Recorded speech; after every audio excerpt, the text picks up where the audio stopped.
Howdy, everybody. Welcome. There we go. To Nice. Liberty Libations, number 121. My name is Jake Green. Thank y'all for joining. Joined as usual by Zane, Placie, Stephen Hilton, and Nick Ciesielski, and our special guest for this evening, straight from the swamp, Yeah. Tim. What's up? How you doing tonight, Tim? Doing great, man. I got my swamp juice in hand. We are ready to go. We're gonna have a good time. What's in swamp juice? I'm glad you asked, sir. Signature drink I've concocted just for the show. Bacardi Limon, any kind of sour apple flavoring, and the good old Mountain Dew. Throw that together and get you some nice swamp juice going on. Oh my That sounds pretty good. I'm gonna have to do that. It's so good, dude. After next week. It sounds like alcoholic gamer fluid. I refer to it as radiated gamer piss, but yes, sir. Yeah, no, it sounds like Where's a our heart attack signature juice. cocktail, Jake? What's that? Where's our signature cocktail? We should create a signature cocktail. That'd be great. Steven's Let's got get to make it Alden on though, or Steven's got to brew it or distill it or something. It will be an IPA, just a heads up. Okay, we're not doing that. Never mind. I'm somewhat of an alcoholic, just a little bit. There we go. Zane, what are you drinking, man? I've got Coke mixed with Evan Williams cherry. There Okay, you go. Steven.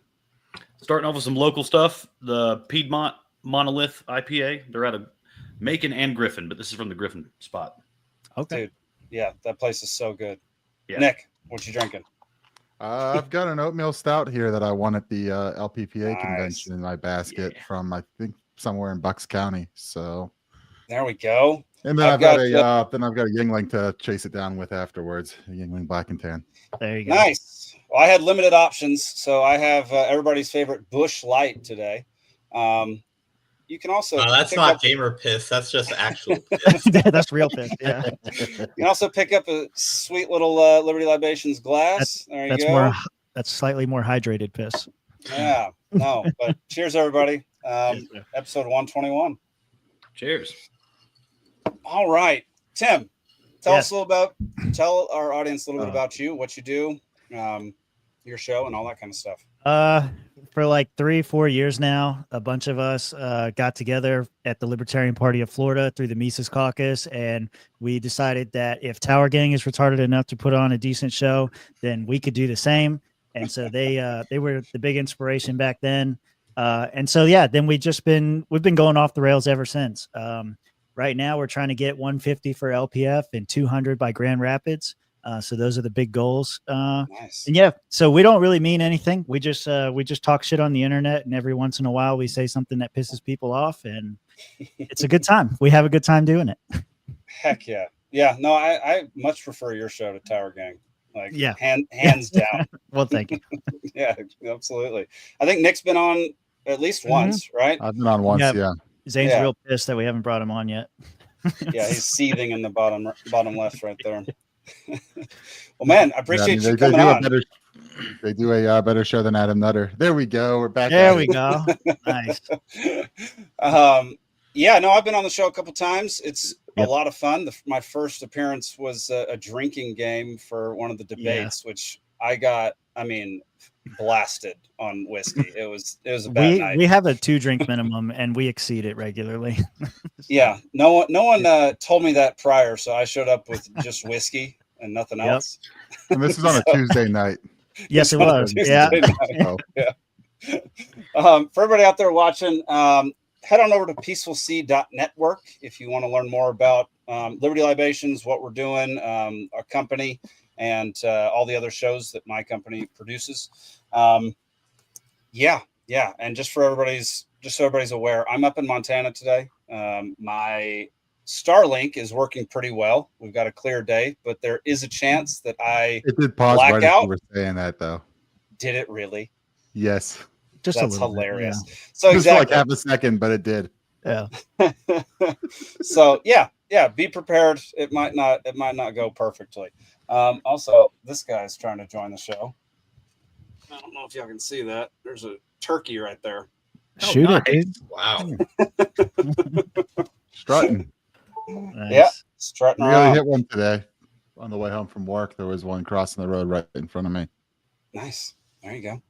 All right, y'all. Let's get into the first topic of the evening, which is scientists convert plastic waste into vanilla flavoring. Yo. I miss the good old days when it was just beaver anal glands. Yeah, Right? Jeez, You know, people was that actually true? Did they actually do that? Like, is that Yes. like okay? What, the beaver anal glands? Yeah. Yeah. That's vanillin and raspberry flavoring. Both come from that. Okay. Oh It's my like how- God. It's like how well vomit is made into the most expensive perfumes. How did I not know this? This is true. Where does vanilla flavoring come from? Beaver castoreum? Explain. It's wild. Yeah. This article basically says the demand for vanillin far exceeds the vanilla bean supply. So scientists have resorted to synthetically producing vanillin. It's not vanilla, it's vanillin. Yeah. For the new Which is study, that's the Milli Vanilli of vanilla. Oh, Well, this is no, awesome. it's that vanillin is like the name of the scientific name of the compound. So calling it vanillin doesn't technically mean that it's not real vanilla. It's not copyright infringement. Yeah. But it's possible to make artificial vanillin without the actual vanilla bean. Yeah, it's the same chemical compound, but I feel like the way you get there makes a difference in my mind. Yeah, just a little bit. I mean, if you're using plastic, like if you're using beaver ass, then that's fine, I think, because that's pretty natural. But if you're That's using natural. plastic water bottles, I'm not so sure about that. I mean, Yeah, I mean, we're already on a. Go ahead. I was going We're to say, already on about discovering my. that. Go ahead, Nick. I paused and then you paused, and I was like, Yeah. Anyway, yeah. Nick, I was gonna say. Shit, what was I gonna say now? The pressure. Okay, yeah, no. So this is at one point they're telling us about microplastics in our balls. Now they just want to feed it to us. Yeah, it's wild. It's wild that like we live in a time where they regulate the food industry, but they're allowed to make vanilla out of plastic water bottles. So are they actually making the vanilla out of the plastic or just using it like as a part of the process? Like how I need more details. So there's some kind of bacteria that apparently will break down the bottles and then synthesize this vanilla flavoring. So is this like an eco-friendly thing? Like we're going to recycle all the wasted plastic in the world by turning it into vanilla, and then people will eat it? Yeah, right. Like all of a sudden, Yeah. the floating trash island in the Pacific is gone, and vanilla is all of a sudden in everything. Yeah, Mario's correct. Absolutely. This sounds like another. This sounds exactly like 100 other harebrained environmental schemes that sound good for like a second or two until you realize that it would obviously never work. Because like there are so many proposals for we're gonna turn plastic into that stuff that you put on the playground, or we're gonna turn the discarded plastic into like bicycles. But it's always like the hard part is not that we didn't have enough materials to make bicycles. It's that you've actually got to do the hard work of making a bicycle company and selling the bicycles. So again, it's like, I'm not saying it's not technically possible to make vanilla out of plastic, but the real question is, why would anybody want that? Well, I guess if it's a choice between options, right? Because somebody else in chat said that real vanilla not that one. Imitation vanilla is made from wood pulp. So if your choices are beaver ass, wood pulp, or plastic, which one are you eating? I mean, wood pulp is still natural enough. I think I'm sticking with the beaver ass. Screw the wood pulp. Yeah. It's all There you go. natural. Which, by the way, the Parmesan cheese that's in the shaker that you get at the grocery store, that's also don't wood ruin pulp. it. Okay, I was like, why are you It's ruining mostly things? It's mostly wood pulp. It's not Parmesan It's not cheese. beaver ass. It's very little Parmesan cheese. If you want real Parmesan cheese, you got to get a block and shave it yourself. Oh, dadgummit. Yeah. Okay. I've been 'Cause eating they- Parmesan raw for years now. Well, I mean, they have to cake it with stuff once it's shaved so it doesn't rot. Yo. Hunter Biden makes so much more sense now. Didn't he used to smoke Parmesan cheese? It probably burned really well. It all makes sense now. Goodness gracious. It's Yeah. looking for the crack pipe.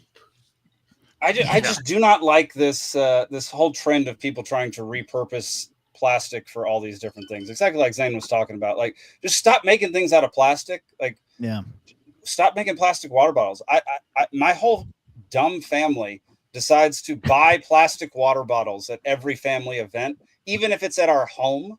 Like, just drink the water out of the tap, get filtered water. I don't understand why so many people only buy plastic water bottles. It drives me absolutely crazy. Yeah, the plastic water bottle thing is weird because more than half the time, the place that they're getting the bottled water from is right out of the tap anyway. Yeah. Right. Yeah. Exactly. Yeah, that's like it's not a bad thing to be doing to be using bacteria to break down plastic. You know, that's I guess I think they found 2 different things that break down plastic now. One's a bacteria and one's this little like inchworm looking thing that just eats the plastic. Which I don't know what it's crapping out, but it's probably not good. The bacteria scares the crap out of me because you know that's like that book I read in middle school, Andromeda strain. You know, like this virus that can just permeate everything. You know, it's not necessarily airborne, but nothing stops it. Like, you know, you can't just wall yourself off in plastic and be safe. It'll eat its way through it. So, like, you know, if they have this bacteria that all of a sudden eats through plastic, I mean, like every hospital on the planet is now unsafe. Because that's literally they're setting us up for the next pandemic. I see what you're saying. Yeah, right. Right. When was the last pandemic, Tim? I don't remember a pandemic actually. I mean, it wasn't a real one. I mean, if you believe that. You know? Yeah, I mean, we got bird flu right now. You know. Yeah. True. I think the thing with the worms that eat the plastic, though, because I think now that I remember, I have heard of this. It's that they eat the microplastics, but then they poop out nanoplastics, which are even worse. That's for vanilla concentrate. That's what that is. Yeah, that's right. Yeah, exactly. I prefer my vanilla to be derived from pica plastics. How about that? There we go. Yeah, I don't understand how nanoplastics can be worse than microplastics. Shouldn't that be? Because then it can just pass through. Well, I guess it could pass through the blood-brain barrier. Is that kind of the idea? Yeah, it gets through your system's defenses a little easier. Yeah. Don't we already have a ton of plastic in our brains at this point? I read an article right after that one. Skynet pushed it to me, you know, back to back. That you know, the average human brain has enough plastic to make a credit card inside of it already. Good Lord. Yeah. Well, that's really it's all a simulation, so you know, whatever. Now, one credible use I've seen for secondhand plastic, and it only works in certain areas, was they can actually make roads with it. The only problem is it's got to be south of 30 degrees latitude because it cannot ever freeze or it's done.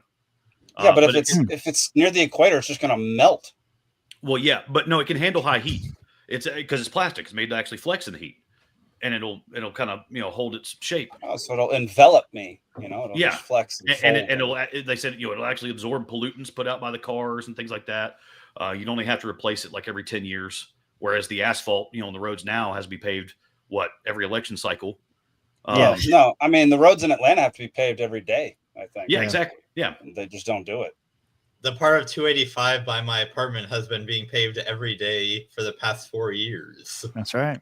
Yeah, that area was under construction the entire time I lived in Atlanta. It still is. It still is. Everything in Atlanta is still under construction. Yeah, man. Good Lord. Well, that's all I got to say about the plastic. I just thought the idea of turning plastic into vanilla ice cream made me very, very upset. And I wanted everybody else to know that. Well, I mean, next time you go to a $low Mexican restaurant, just know that cheese dip is actually plastic. Damn it, dude. Dude, I don't like Steven. He's ruining all of my favorite foods. Okay? That's what he does. He does that regularly.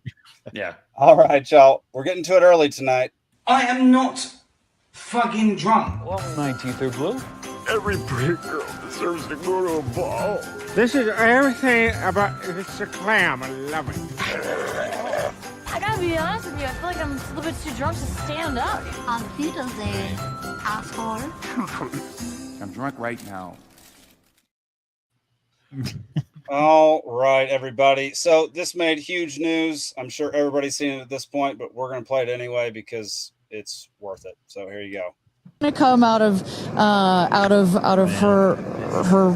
her mouth, but really her heart. And is that Jeff Bezos out there right by the capsule? Kind of hard to see. That is. Here we go. Yeah. Here goes Jeff Bezos to open the hatch.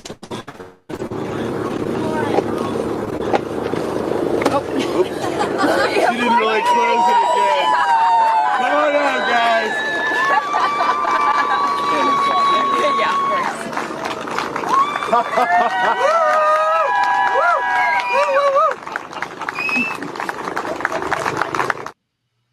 not as think as you drunk I am. All right, so Drunkard of the Week is the entirety of Blue Origin. They launched an all-female crew into, well, supposedly launched an all-female crew into space. There's been some contention as to whether or not they actually did that at this point. I don't know. What are y'all's thoughts? Because there's a lot of stuff being thrown around. I know the ship looked just like the Hitachi magic wand, and that can't be a coincidence. Fair. Okay. Is that a reference to a penis? No, that's what I saw. Well, a toy that emulates one. Yeah. Okay. Yeah. All right. Good. Yeah. I think I saw a Paul Joseph Watson video breaking it down. It mostly focused on the while they were in space part, and Katy Perry's just spending the whole time just looking at the camera performing for it. Yeah, has to be told like, hey, why don't you look out the window? Looks for half a second and then is back to doing whatever for the camera. Posing for the camera. Yeah. I think I heard that she was like singing "What a Wonderful World" the whole time. Fuck you, Joey. Yeah. No, was she really singing that the whole time? I was thinking about it. Yeah. But anyway, the best joke I heard about the whole thing is like Jeff Bezos sent his harem to space for 10 minutes of pleasure he could never fulfill or something like that, because they were only in space for like 10 minutes. So was it? I think it's like all a big promotion for his space flight thing. Doesn't he have like a space flight thing where you pay like $100,000 and you get 10 minutes in space, and you get, and all they do is like they like barely escape the Earth's atmosphere and then you come back down. Like there's not even, like when you think about spacecraft coming back, you think of like a ball of fire. It doesn't even do that. It just kind of and that's why it was so immaculate when it landed this time. Like that was the whole conspiracy. Is like they didn't actually go to space, because if you look at the Starship re-entering, it's basically a burned up mess by the time it lands. But this thing was like crisp, like perfectly pure white. It can be opened from the inside, which you shouldn't be able to do. That's why they open the door, and then they quickly shut it when the PR person was like, no, it's not time to open yet. And then Bezos went up there with his tool and fake opened it. It's just, you'd still never overcome that pressure differential in order to open it. Yeah. I don't. Sure.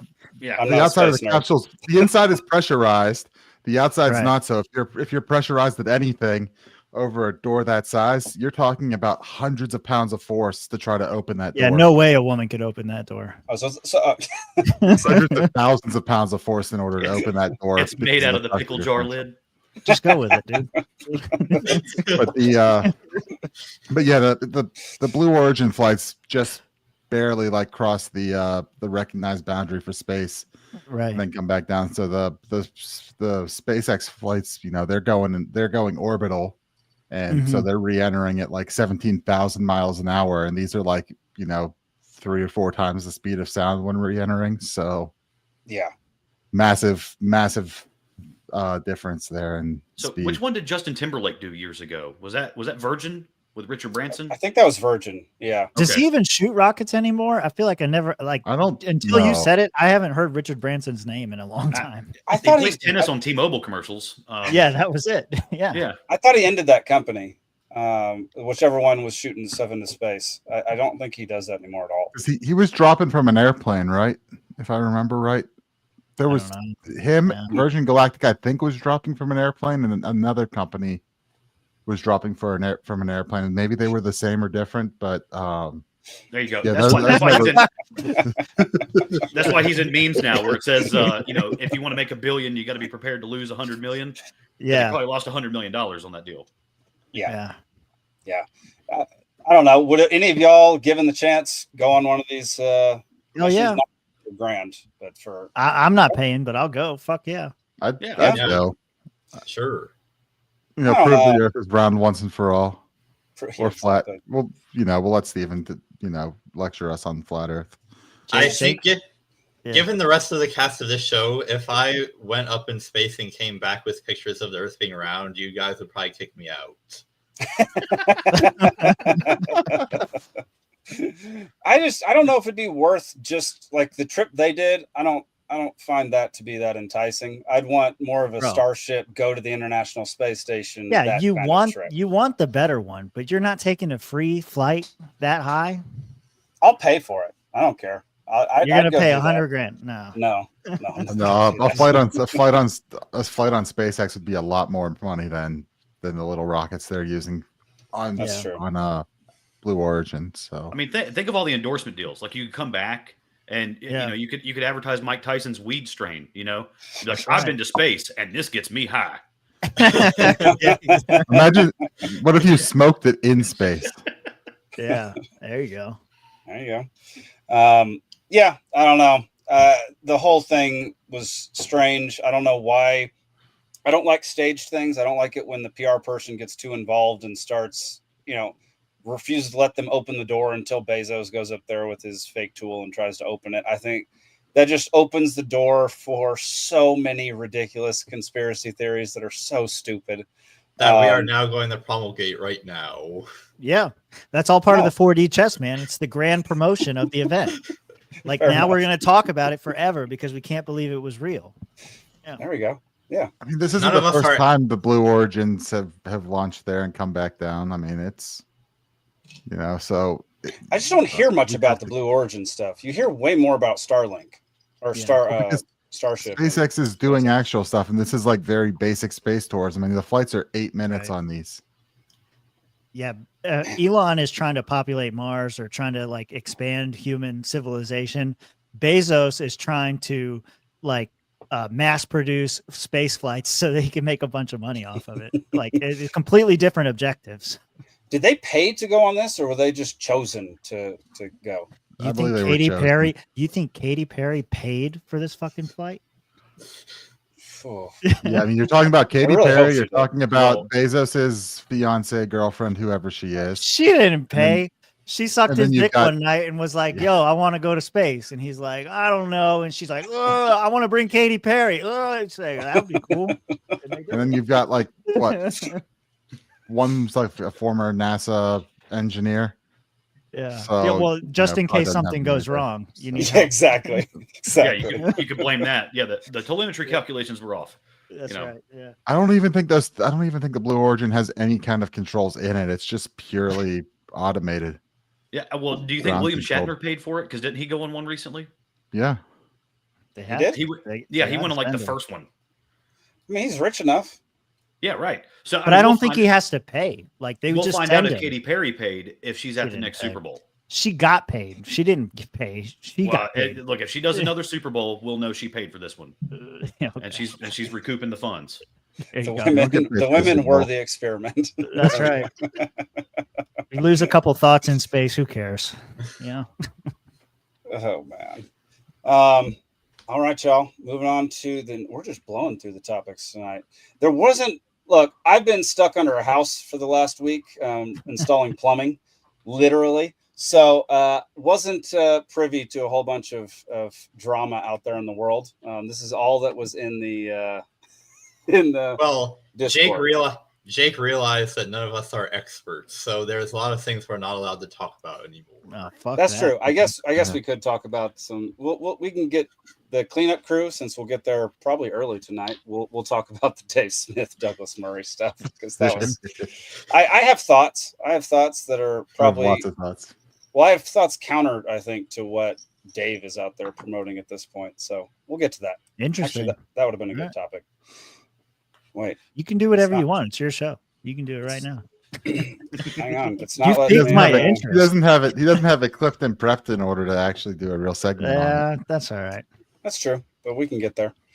All right, Kawasaki shows off the concept for the rideable horse robot. Has anybody seen this thing? Yeah. No, that looks cool as shit, though. We're gonna play the video. They really missed an opportunity for David Hasselhoff to do the soundtrack to this video. Oh yeah, I haven't seen this. Just imagine that's fake as fuck. That looks like a video game. For freedom. Come on, I want to see the real one, not the CGI bullshit. You know what? Shut up and take my money. That looks right. Yeah, right. What do you want for that? 7 Gs? Look at that, dude. Come on. Fake as hell. They say it's supposed to be a horse. It doesn't at all look like a horse. No. Doing the job of a horse. I mean, His it's doing the hands job of don't a even- giant dog. That's wild. Does it though. have a heads-up display? That'd be pretty sweet. That's kind of what they're hinting at. So, I mean, if this is like a concept video, okay, like It's a concept video. Yeah. It's what they say they're going to do in the future. But it's interesting. Like it's a way for humans to continually be lazy and not actually shed, burn calories and right. hike a mountain. That's the next question, right? Like, what's the weight limit? Can it go up to 650? Steve can't ride. Yeah, I don't know. What do y'all think about that thing? Would that be something? I don't know. Would that be worth it at all? Well, I know science has answered this week because I've seen another article pop up that they're bioengineering super horses that are stronger and faster off of less food and water. Yeah. What? Which one costs more? Exactly. I don't know yet. Horses definitely have to cost more. I mean, horses are insane in price. This could be mass produced. Yeah. I like this though. I mean, it's the fact. I agree with this guy. Get off your ass and touch grass. 100%. If you're going taking a robot up a mountain and if you're going deep into the backcountry there, and there's so many uses for this where you can't get because of terrain. Yeah, or like this terrain? where you can't get an ATV. That's flat terrain. That's smooth terrain. You could get an ATV on that. You can, but if you're talking about all sorts of rocks and all sorts of crazy stuff, yeah. I mean, let's use our ingenuity here. I'm all about this thing. Stay on your ass. That's not what it's going to be used for. That's not what it's going to be used for. It's going to be used to haul lazy people up mountains to see scenic views that they couldn't walk their ass up. Like that's what it's. The market prevails. The market is stupid and people are dumb. There's no way this ends up good for humanity. That's what I'm going to say. Wait, so hang on a second, Jake. Are you saying that you wouldn't ride a horse up a mountain? No, I'd ride a horse up a mountain. Okay, so it's not the fact that it's carrying you up the mountain. You just don't like the robot aspect. Yeah, the robot aspect is stupid. Yeah, okay. So you got to get your argument straight.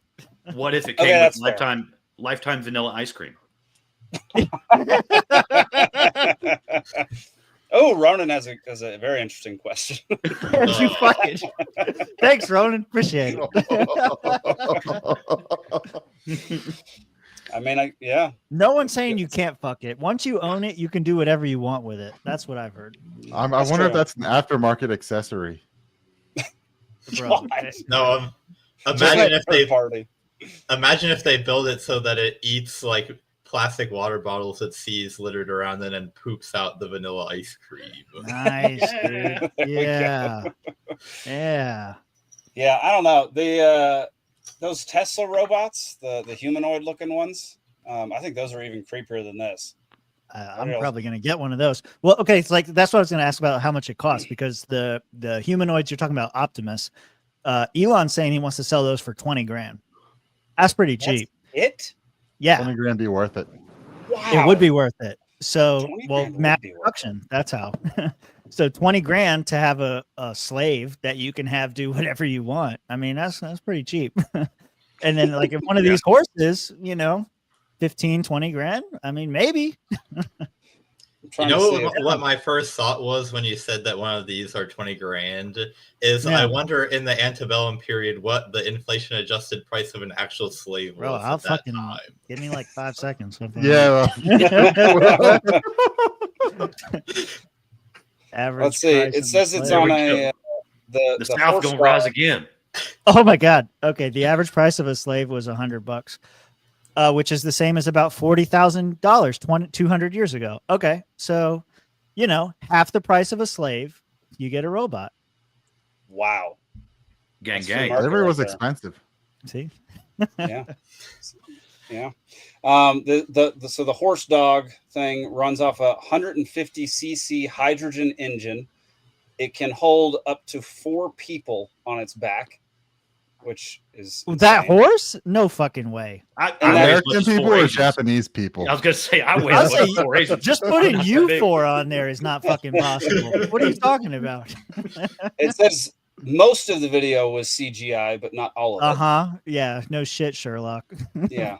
Well, not all of it is interesting. I want to know what parts weren't. It does not say the projected price. I'm guessing that price is going to be astronomical. What's the name of the thing? Just Kawasaki horse. Oh yeah, Kawasaki horse. Corleo. Corleo. Yeah, Corleo. Yeah. It I don't know. It doesn't seem worth it. I think the Tesla robot would be more interesting to me. I'll tell you what I'll do. What I would do before I got that Kawasaki thing is I would get the and this is actually going to be within reach for the consumer beforehand anyways, is the exoskeleton that'll wrap around like your lower back and your hips and your legs. Yes. Yeah. That'll like, give you extra torque and you can climb the mountain yourself. I will 100% do that. Dude, I'll pick one of those up when I'm 80. The military has that right now. They've got the exoskeletons to do. Oh yeah. I think the thing to keep in mind here is that like I said, I think this thing's going to be pretty specialized. Like if you're on terrain that allows an ATV, a gasoline powered engine is going to be far more efficient and far more effective than a hydrogen fuel cell engine. So this is these are for what? Doing war in the Alps or something? Probably like rough backcountry where you can't get a wheeled vehicle. Yeah, this is why we lost in Afghanistan, is because we didn't have these. No, we lost in Afghanistan because of the giant of Kandahar. Sure we did. You're gonna lose trivia. Oh man, I don't know that. I'm not a huge, I'm moving out to the middle of nowhere, off grid, and like literally no one for a mile. So you can guess my thoughts on these kinds of technological advances and how I think they should or shouldn't be implemented. So that one greatly intrigued me. I wanted to hear everybody's thoughts on the robot dog, because it's just a weird one. Like, what I don't understand is how they can't. So remember the robot from Inception that was basically like a block, and then it like moved with like two legs on either side and was kind of like this foldy kind of Interstellar. Deal. Interstellar, not Inception. Yeah, Interstellar. My bad. Yeah. My problem with a bunch of the robots they're building is they're designing them after like real life things. Like you'd think somebody could be a little more creative and come up with better solutions for like running up a mountain than a horse. Right. Like I just don't understand. They're building we had those to replace people, is what you're saying. Yeah. We had those. They were called wheels. I mean, that's far more efficient than legs. But I'm telling you, there's a specific subset where you can't get there with wheels. Well, you can't go up a stair. Wheels. Yeah, you can't go upstairs with wheels. It's not always more efficient. Right. Substantial. Which is why legs are a thing. Yeah. Brian says mountain goat. Okay, I mean that's a good point. Like mountain goat's good everywhere. Okay. Yeah. Maybe it is the most efficient. Maybe they exhausted all other options and they created this horse dog because it's the best possible option to scale rough terrain. Well, I mean, what else are you gonna like? Personal helicopters. Yeah, they're called gyrocopters. They operate by pedal power, and I want one so fucking bad. That's my dream. Yeah. Awesome. Yeah, Ronan says tracked vehicle. Yeah, we've got some of those up here. Yeah. I don't know. I don't know. There's like a bunch of other shit that's like coming from like Boston Dynamics has some cool stuff, but they can only have it do like little like movements or whatever. There's a couple other robotics companies out there. They're all coming up with stuff to replace people for sure. And it's just because everybody keeps asking the government for more and more regulation that's making it cost effective to invest in robotics rather than investing in people. And so people are going to get what they ask for. And they're not going to like it. So I heard that one thing they're doing in Japan, because their demographic crisis is so bad, is that they're making plans to like build conveyor belts next to the highways so that there will be like these miles long conveyor belts to get stuff moved around, because they won't have anybody left to be actually drive the trucks. And you know what? It's probably a bunch more times reliable than a fucking drone. Like, because the drones, now you got to worry about air traffic and all this stuff. Conveyor belt, boom, factory to warehouse, factory to warehouse, factory to store, like whatever it is. That seems more efficient. It's going to take up more space, but I we had a thing prefer- called trains, which were kind of like that. Oh, yeah, that's a really good point. But the trains have to be operated by people. Yeah. Not so much. I mean, with the positive train control that's now being installed on every train in the country, I mean, those regulate the speed, those do everything. I mean, it's just the unions that are keeping 2 people in the cab. Yeah, true. Yeah, right. Well, yeah. you do need to update the infrastructure every century or so, which is the problem we're having with a lot of our trains. Well, and that kind of goes to my point, right? Is like the trains can be automated and run by robots, but we can't because we have these stupid ass fucking unions keeping everybody, keeping the standard so high. So the company's like, fuck it, conveyor belt. We don't need your ass. Just like when the port strike was happening and they're like, oh, we got to keep it out. And I'm like, all right, you know what? You motherfuckers could all lose your job to automation. Just automate the entire port. Yeah, but Trump said he's going to save them. So last time they went on strike, what were the stats that were coming out? It was like $5 billion a week. And for every week they're on strike, it takes 2 weeks to get everything back up and running. Right. And I'm like, that math is going to stack against all of you very, very fast. Yeah, no I mean, we invade Middle Eastern countries for less than $5 billion. Are you serious? True. I mean, you think they care about you? I mean, they're going to fly halfway across the planet and blow up some people in the sand for $5 billion. And that's what's going to happen with these robots, man. They're all going to be used against you in some way, shape, or form. They already have a patrol dog from that Boston University stupid dog that runs around Atlanta and like scares people and polices things. Like, you just got to pull the battery off it. You get behind it and you get underneath and you rip the battery out. Yeah, grab it by its stick and twist. Yeah, what was that?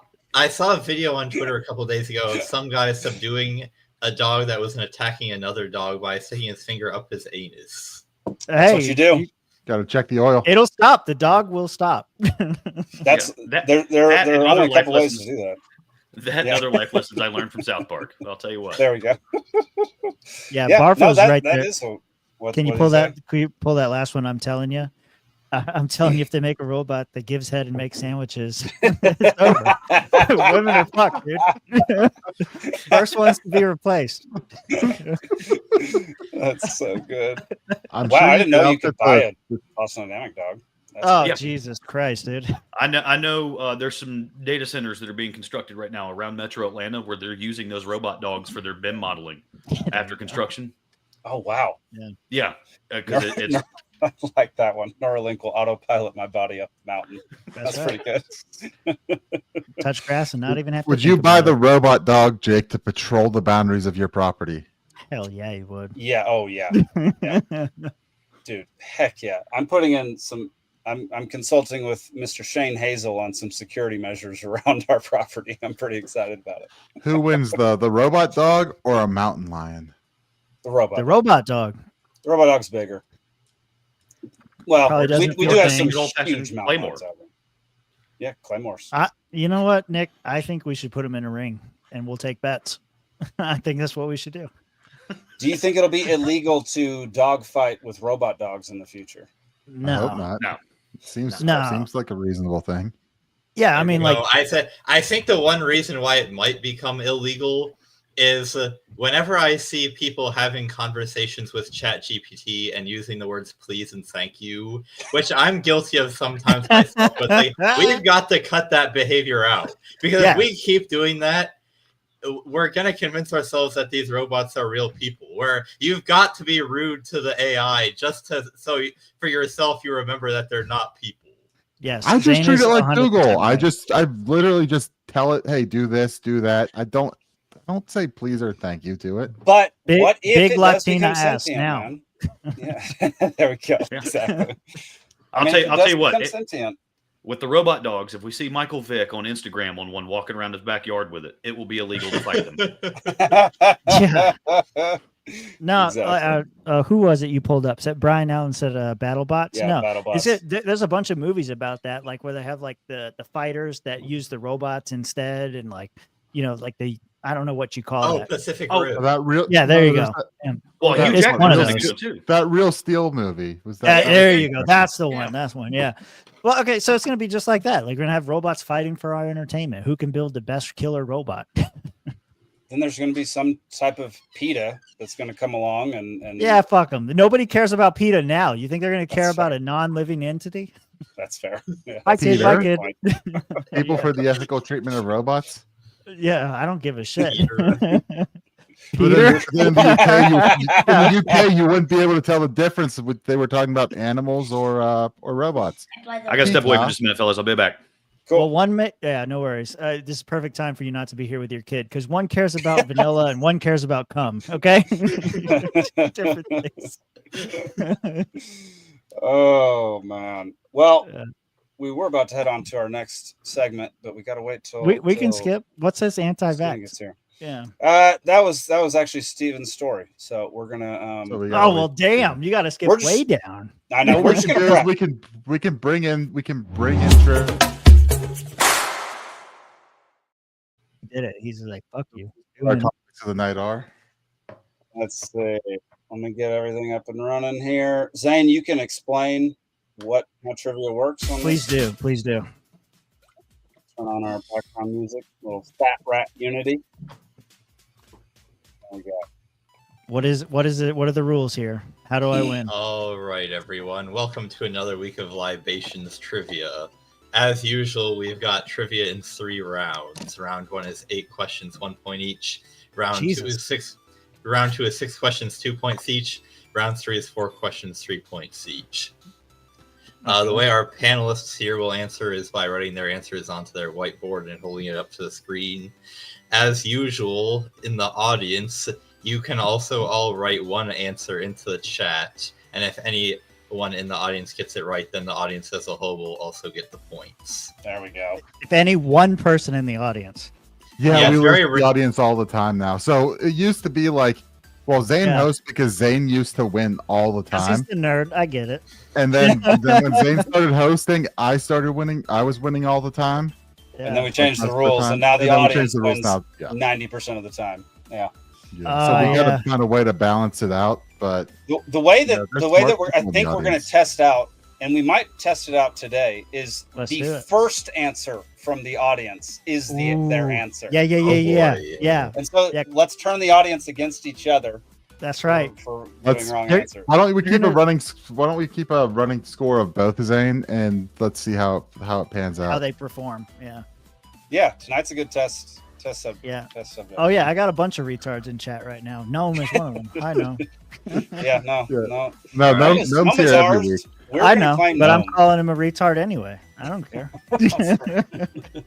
In the spirit of LP Colorado, he's a retarded faggot. I don't know if I can say that, but I said it. Say whatever you want. We don't word police here like the chair of the LP. I figured it was on Rumble and there was a reason, so I went with it. All right, what do you got, Zane? We're on YouTube too. Yeah. Well, Twitter. We have a bunch of strikes on YouTube, so. Wait, how did you get? While we're waiting on Steven, how the hell did you get striked? We get a lot of copyrights, but no strikes. We got a bunch of strikes. The first 2 years we were doing this, so the first it was all because of COVID, wasn't it? It was all COVID stuff. And no, one of them was elections as well. Oh yeah, we did deny those at one point. Where are you guys at on the elections? I'm trying to kill time for Steven. Well, where are you guys at on elections? It was stolen. I've yet to see compelling evidence that it was stolen. I'm open to the idea that it was, but nobody's ever presented me with compelling evidence.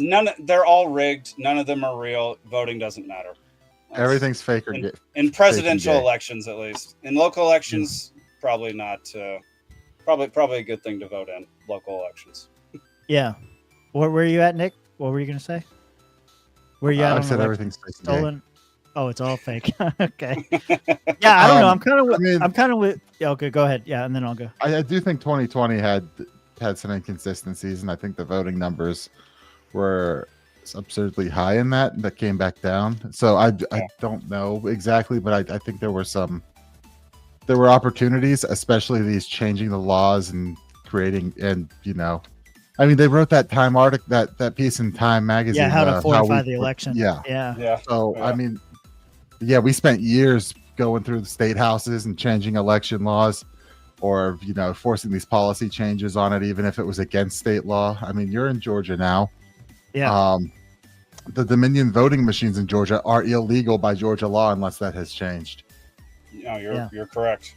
Like They're illegal. Ted Metz, when he was running in 2022 for Secretary of State, was running explicitly on these voting machines are illegal by state law, and Raffensperger still signed the contract and brought them in. So you know, one way or another, you're using machines that are questionable and have and are quite illegal. So our strikes are still up. We're gonna. I mean, I don't know, man. They kind of come and go, but we're gonna take this moment to reiterate that Liberty Libations, the show, fully backs Gnome and Mad Dog for LP chair and vice chair. What about Manone? Manome. Gamone. Yeah. Gamone?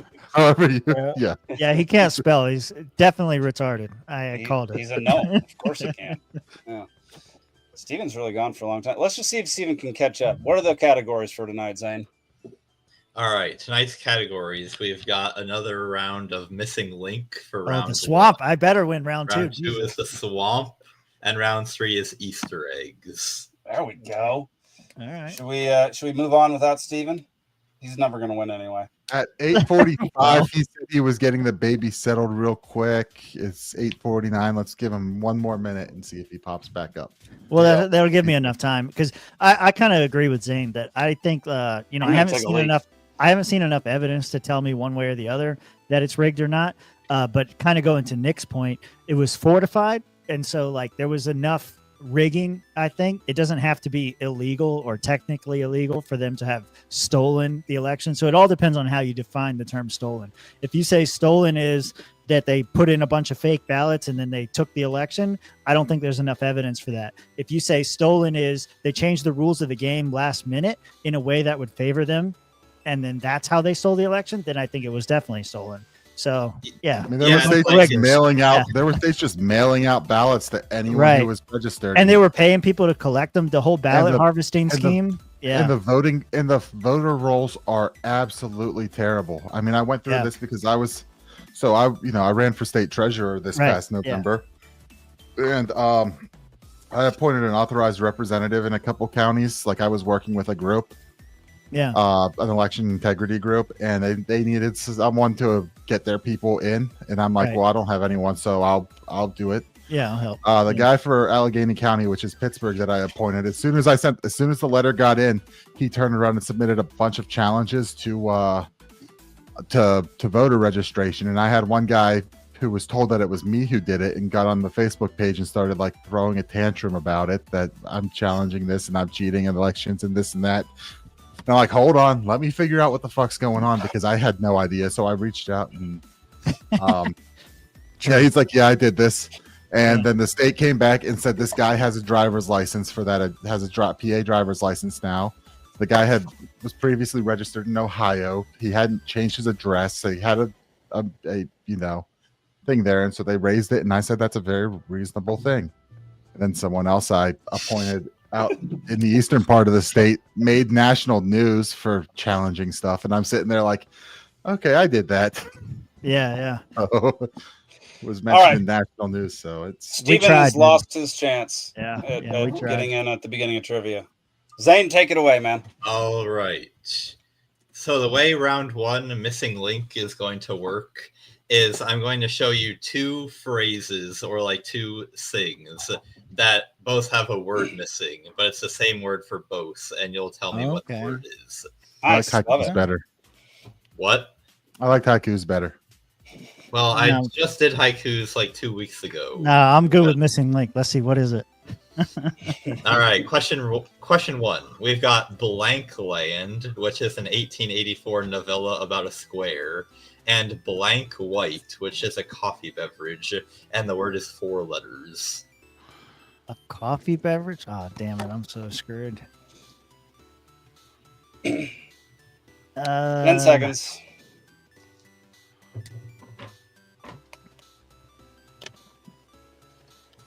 Three, 2, 1. Go ahead, Zane. Tim. I got those damn lands and those damn whites. I don't know. That's wrong as hell. I don't know. First word in chat, by the way, was flat. Okay. Yep. And flat is going to be the correct answer. Flat. I don't know this shit. Flat. Damn it. Audience. Yeah. The You never heard of correct answer is Flatland? flat. I know flat. I don't know coffee. It doesn't make sense to me. You just have to understand. You just have to guess at one of them, and hope the other one works. The damn whites. I don't know. Question 2. We've got Blank Frank, a member of the U.S. House of Representatives from 1981 to 2013, and Blank Fife, who was deputy sheriff on the Andy Griffith Show.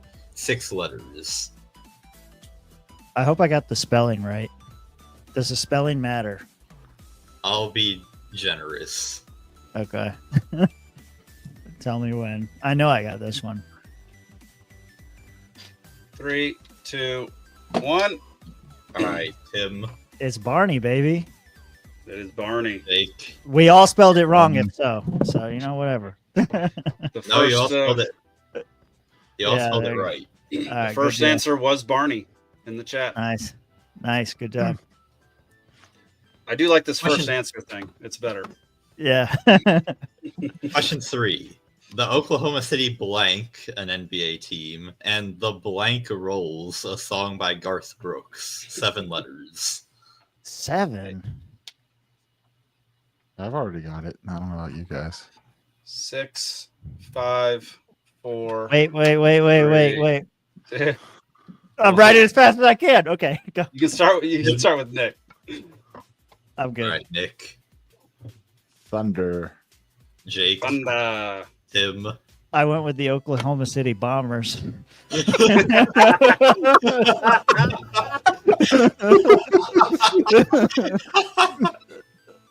Gosh, I wish they'd have done that.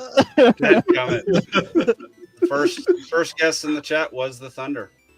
It is the Thunder. They're still winning. See, you got to do it with first because they're still winning. Yeah.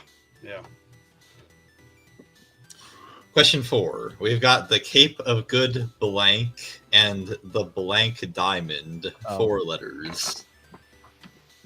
All right, this one was easier. I like that you mix them up. Every other one is easy. 5, 4, 3, 2, 1. It's the Hope Diamond. Yeah. Cape of Good Hope. First guess was Hope. Well, the questions get harder in the later rounds too. Thanks. So, question 5. We've got. Hang on. Okay, keep going. What? Keep going. We've got Blank to Ride, a board game, and Blank to Ride, a song by the Beatles. 6 letters. I love that it's both to ride.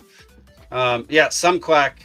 Yeah, now it's whoever guesses first in the chat gets the answer. So, but it counts for the entire audience. 3, 2, 1. Tim. I saw chat wrote ticket, and I wasn't gonna be a cheap ass bastard, but yeah, I couldn't think of anything. Ticket. It is Ticket. You don't play board games, Tim? Ticket to Ride? I play fucking Monopoly, Candyland, maybe a couple others. I've played Ticket to Ride. Ticket to Ride's a fun one, man. It's a good one. It's like a dumber if you're into Settlers of Catan at all, which is somewhat complicated. It's a dumb version of that. The most complicated board game I played was Axes and Allies. That was a great game. Oh, heck yeah. That's a good game. Never played it. Yeah. It's kind of like Risk. Yes. Question 6. We've got We're All Calling on the Blank, which was a World War I era propaganda song, and a Blank Roll, which is an Austrian bread roll. What? We're all going calling. This is really fucking tough.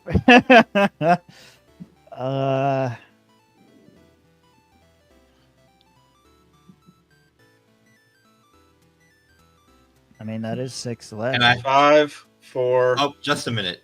I'm actually I forgot that I had the audio for this pulled up. This song, because let me stop the thing, man. Go ahead. Is this going to change my answer?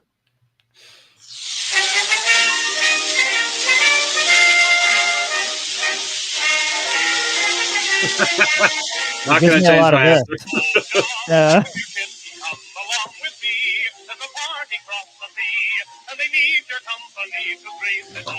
Yeah. All right. There you go. All right. All right. Go ahead, Zane. Oh, yeah. German. That's what I got. I put hammer. Hammer. I said Hammer roll. Kaiser. Yeah, see, we're all on the same page. It's all good. The first one was Kaiser. Wow. Good job, Oh, the Sunquack. Kaiser roll.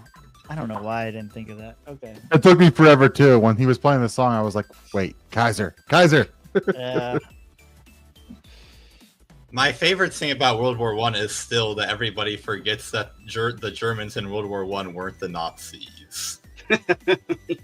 Not yet. It was just all the monarchs of Europe who were cousins of each other, just wrecking everything. All right. Oh. We've got The new rule discourages silly answers, unless you're the second person to guess, Brian. I'm All done. right. Question 7, we've got blank, Oh, a princess of Greek mythology, and the blank galaxy. This is my chance, boys. I'm going to come ahead. Chat got it. Yep. 5, 4, 3, 2, 1. Andromeda. Yep. Andromeda. Let's not forget that Steven already said that word tonight. There's far I less of a totally delay forgot. with the chat tonight than there normally is. Normally there's about a 10-second delay. Tonight it's like 3 or 4 seconds. It's your Starlink. The autism is strong Yeah. with these groups. What you got? Question 8, we've got blank gris, a white wine grape, and the blank noir, a red wine grape. 5 letters. I mean, I feel like I know the word, but I'm going to spell it wrong because I'm missing a letter. Don't worry about the spelling. Just get the 5, concept. 4, 3, 2, 1. Tim. I got Pinot. Okay, see the T. I was missing the T. All right, yeah. Yeah, no. Jesus on Pilot Easter. here. Gotcha. All right, there's Jesus. There's his legs, and there's Come his on, El arms. Barfo. All give me right, a there we break. go. Jesus is on. All right, what? Wine is Wine gross. is delicious. I don't know. Well, remember, Rabbit Eye Wine is our sponsor. So, or are they still our sponsor? I don't know if they are. Unsure. We haven't renewed our contract, so unsure. How do you if got- They were how our do- sponsor. How do you got such great sponsors? We got fucking generic dog food and Rob's pelts.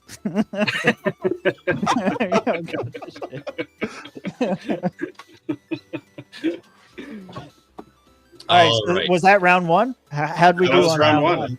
How'd we do At on the end round of one? round 1, we've got Nick and the audience leading the way with a perfect 8 out of 8. We've got Jake with Damn. 7 and Tim with 4. I'm fucking sucking. All right, let's go. And Steve with 0. You got, Steve's in you last. got Swamp next, so hopefully you can mount your comeback here. We'll There you see. go. I doubt it. Question 1.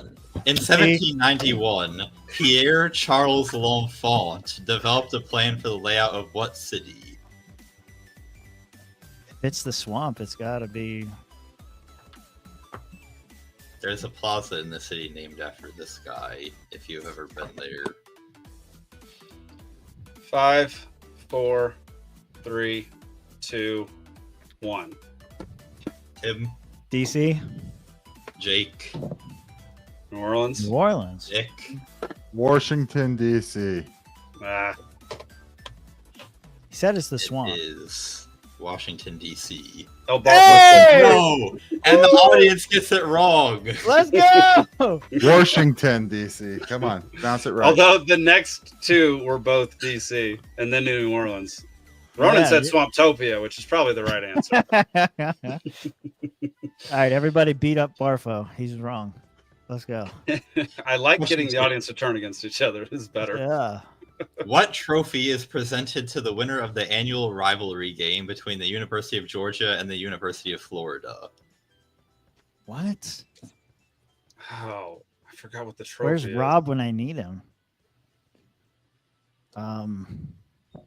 Every year but one that I was at Georgia, we won the game, so the ore was in its rightful place in a display case in our student center. Whatever. No one cares about Georgia football. That's right. 5, 4, 3, 2, 1. Tim. The prettiest possum pelt. Jake. I said cocktail. The swamp fight. No, this is Gator, the orange Okefenokee Or. Ain't nobody got that one. Not even chat. Y'all suck it. Or. I did not remember that. I've been to one of those games. And I do not remember the freaking or. It was carved out of a 1,000-year-old cypress tree from the Okefenokee swamp. So there's a tidbit. You were that drunk from the pregame? Yes. Question 3. Oh! What Florida lake is the largest lake completely enclosed by the continental United States? Chat, if y'all get this wrong, just fucking delete your memberships. I don't even want to talk to you anymore. We can't be friends. Okay. I spelled it wrong, but I don't give a shit. I know which one this is. 5, 4, 3, 2, 1. Tim. Lake Okeechobee. Jake. Lake Florida. Nick. Okeechobee. Yeah.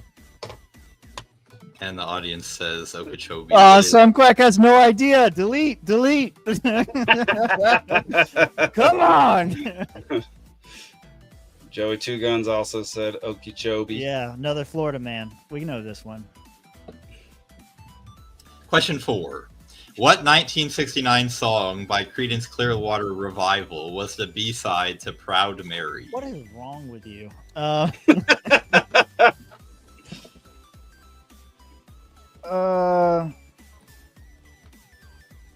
What if I don't know the name of the song, but I can sing it?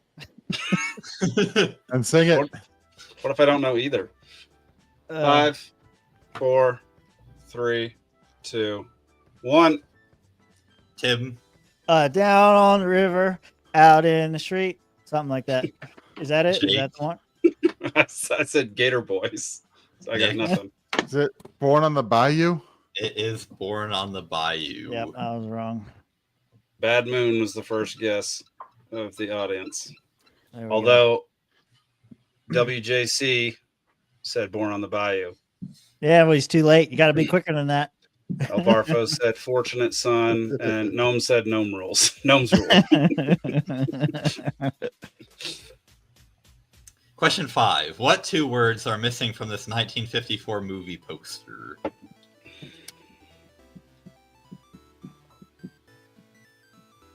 I hope I'm right. 5, 4, 3, 2, 1. No, I was wrong. It's Creature from the Lagoon. I wrote Swamp, but yeah, I was last second and changed it to Black Lagoon. Black Lagoon. Okay. So, I had Swamp, and then as you were calling time, I'm like, wait, no, Lagoon. Yeah, same thing. I was like, no, I didn't have black though. I didn't have black. Yeah. Question 6. The John Gorey Museum State Park in Apalachicola, Florida, commemorates the pioneer of what technology, which made the southern United States much more habitable? Oh. And it's too bad that Zach isn't here tonight, because last week he specifically requested Apalachicola trivia, and he's not here to enjoy it. 5, 4, 3, 2, 1. The audience's guess is perfect. Butt plugs. Yeah. All right, Tim. I wrote air conditioner, but I had bikinis as a backup. Jake. Gummit. I put airboat. Nick. I says air conditioning. It is air conditioning. Yeah. Also, the audience doesn't like the way I say Apalachicola. I don't know why. Don't just fuck Joey, okay? Whatever.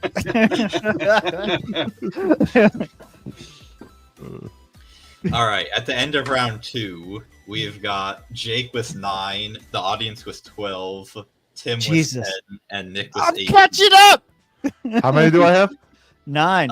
18. 18 are available in the last round. Is it 12 points? Yeah. Yeah. So you missed one. Wait a minute. How did he get 18? So I got to get how many right to win? All of them. All of them. All Okay. right. There you go. It's Chuck-Cola, not Chi-Cola. Appalachicola. Okay, There you got go. it. Thank you. All right, round 3, Easter eggs. Okay. What 2011 film stars Russell Brand as an animated rabbit and James Marsden as a man who gets very good at decorating Easter eggs? What? What? This was big. I definitely saw it, and I don't see many movies.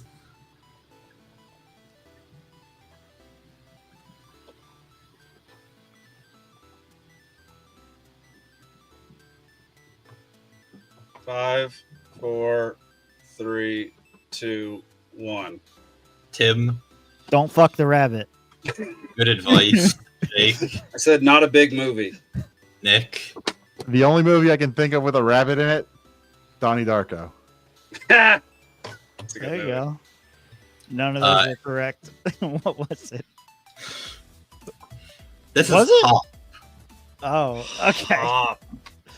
I do remember Never even heard. kind of that. The Easter sucks. Next. Question 2. Instead of an Easter egg hunt, what other traditional activity has been held at the White House since 1878? I thought they did an Easter egg hunt. So, You guys They wrong. don't. They do this thing. You guys are gonna get so fucking banned.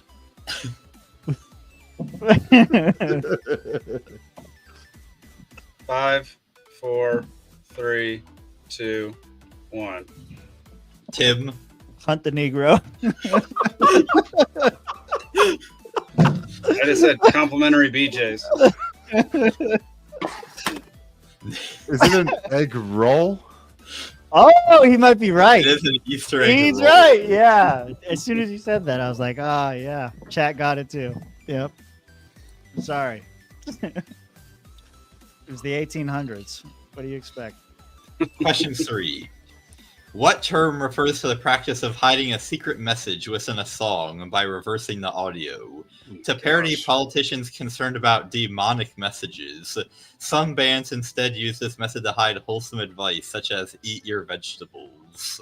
Wait, there's a name for this? Yes. And you're about to learn what it is. I'm gonna learn, that's for sure.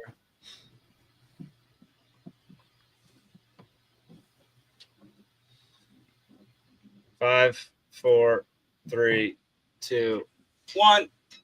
Tim, The back shot. Jake, Yeah, I just said Easter egg. Nick. Is it like backmasking?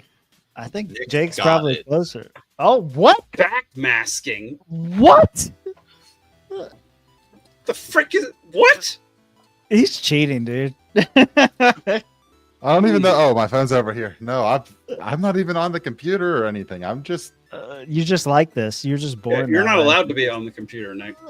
Only the audience is allowed to look things Yeah, up. I'm not searching anything. You don't see me here hammering away. Half the time I have the answer while he's still asking the question. Shut up, Nick.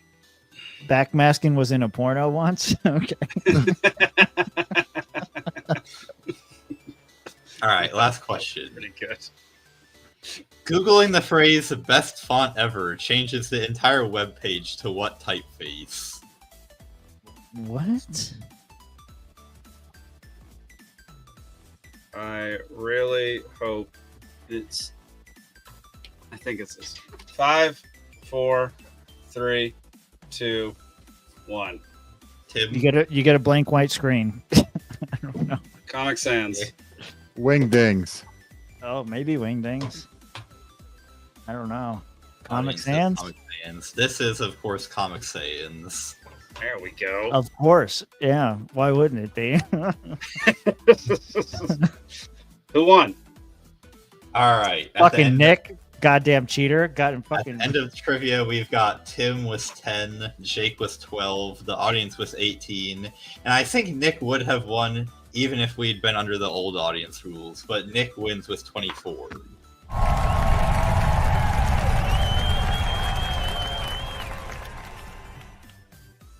Done if I won. Whatever.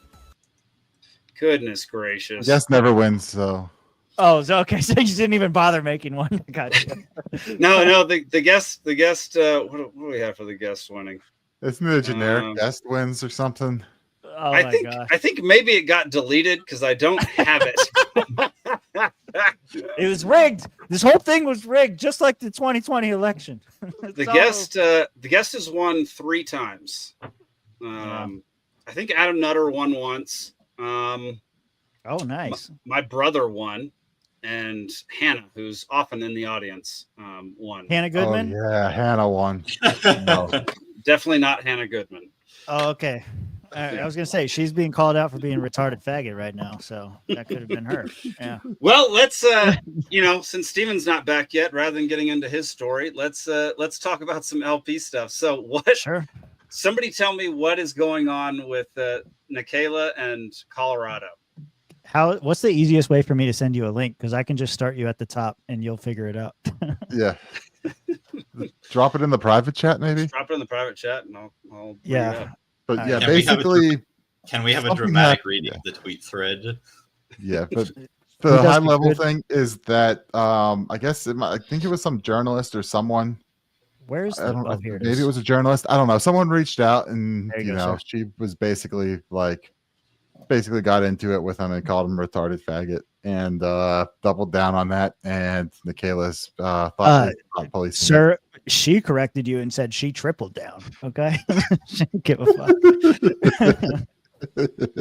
Yeah, I got thoughts on this. I sent you the original post by Stephen and Nikayla. And then there's another. This one's going to be a lot harder to fucking read, though. So if you want to pull that up, and then I'll get this other one ready. Let's see.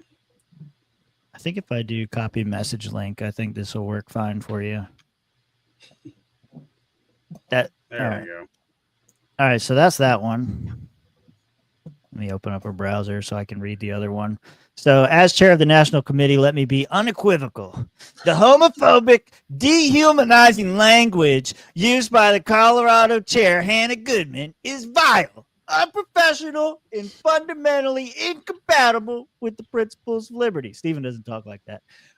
This wasn't just a lapse of judgment. It was a full-blown meltdown on an official party account fueled by arrogance and a total lack of respect for the people we are supposed to represent. And this is someone who once ran for LNC vice chair. Could have had Josh Alavka. I'm just saying. No serious political party would tolerate this kind of behavior, and neither will we.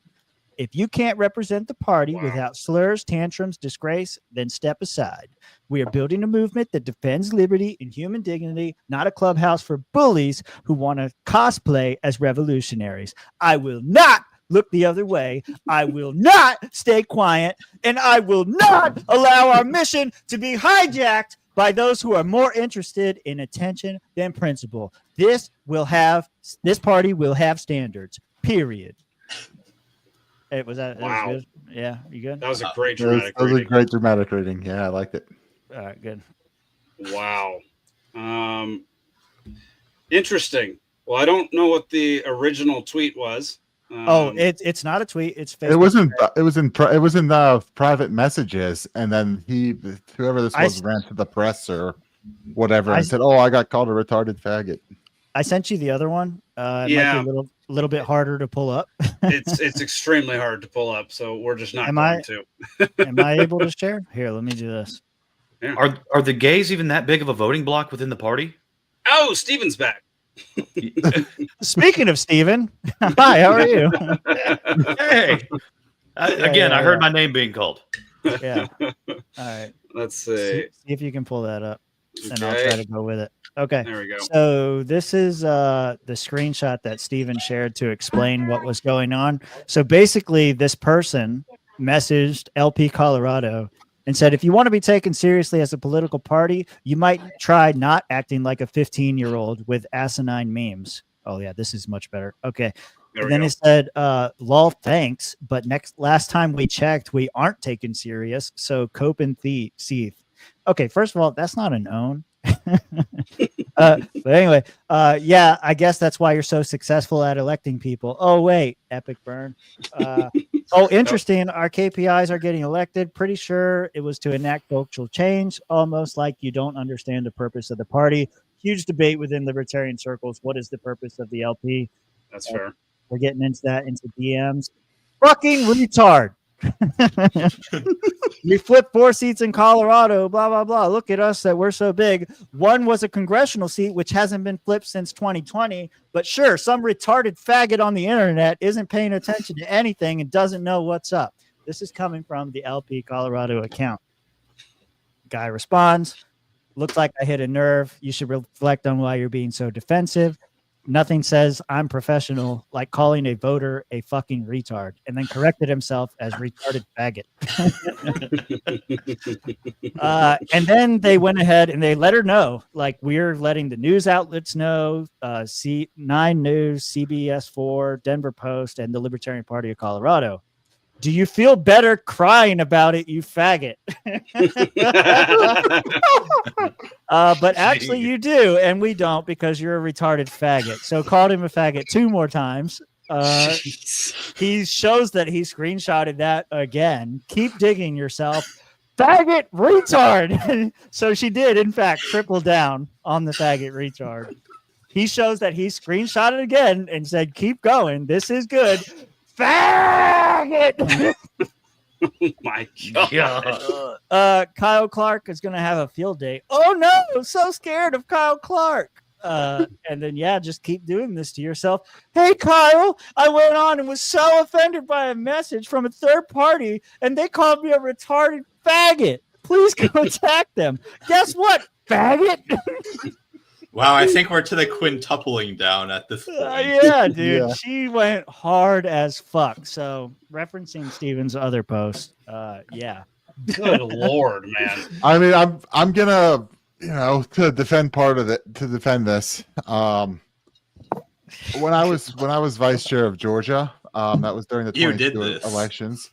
No, I did. I never went that far, but I did generally do. Like, you get people who email, like people who are, oh, you cost us this election or that election, blah blah blah, and it was, and I'd reply back like, all right, go fuck yourself or something. Like, these are people that you're not going to win. They're people that are emailing to bitch and whine that their favorite candidate didn't get it. They're blaming you. Best thing you can do is just kind of poke the bear a little bit and try to get them even more upset. And then, we've had there were people on Twitter who were doing this, like someone who, what was it? I think it was someone who was like Roswell voter or something. Oh, talking about Roswell voter is an idiot. Yeah, who was just like, oh, well, look, you posted this meme and at some point we were like, go fuck yourself, dude. Like, we don't care. Like, we're not going to win your vote anyway. You're sitting here bitching and whining. Like, fuck you. Yeah. So, I do get this sentiment. It's just I've never had anyone run to the press or the press that cares about this. Although I never went to retarded faggot either whenever I did this. But, we were, I understand the sentiment and the feeling and going down this path because I've done it, because you're not going to win these people over, and at some point it's fun to just piss them off even more. Yeah, I don't know, man. I don't care for so much for the entire trolling that basically half the LP does. It's not my thing. I don't think it's productive. I don't think it will ultimately lead to helping the party or helping spread freedom and liberty. I understand that, like, I completely defend people's right to say whatever they want to say. And, words definitely should not be off limits. But on the other hand, as evidenced by this podcast, I do think that you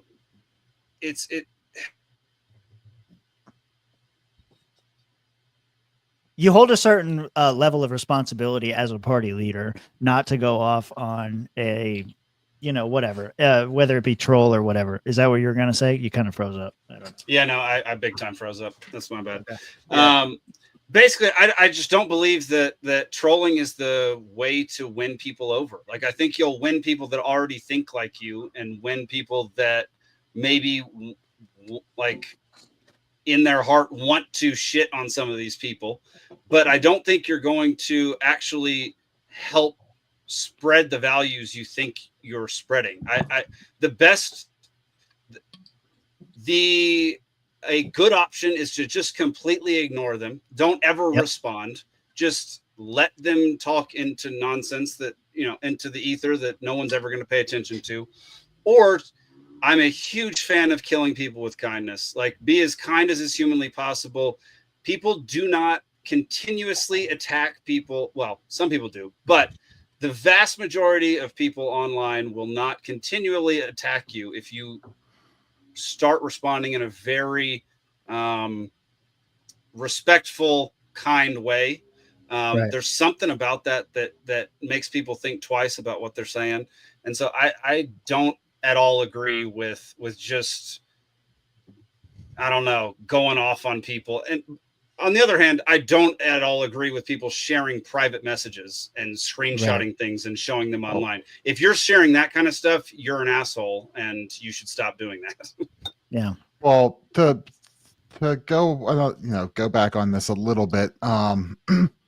We don't know the history there. Like, there are people, and I've pointed out one already that we've had that like are in this constant state of like just attack, and coming in about every little thing like that.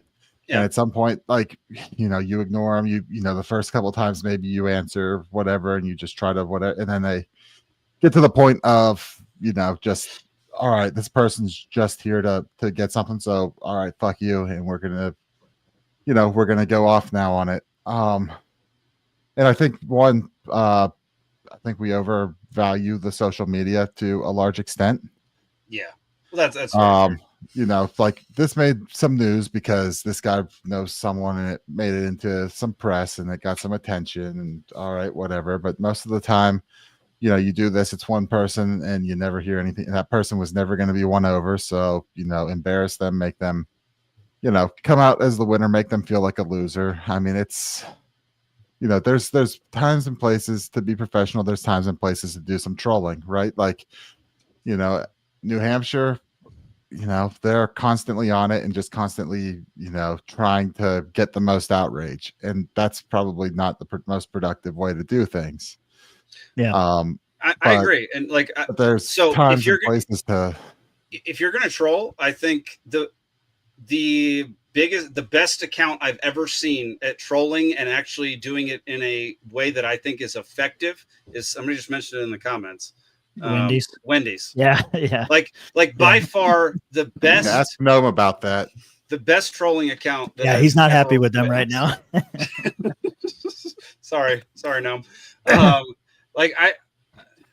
It's just, I agree with you. I think far too many people put too much emphasis on social media. I think that Twitter is a place where a bunch of crap happens and no one is actually getting converted to anything on Twitter or X or whatever. And same with any social media. People get converted by things actually happening in their community or things they actually can interact with in the real world. There are very few people who are open-mindedly going on X and being like, please actually change my mind about something. I'm open to having my mind changed. That just doesn't happen.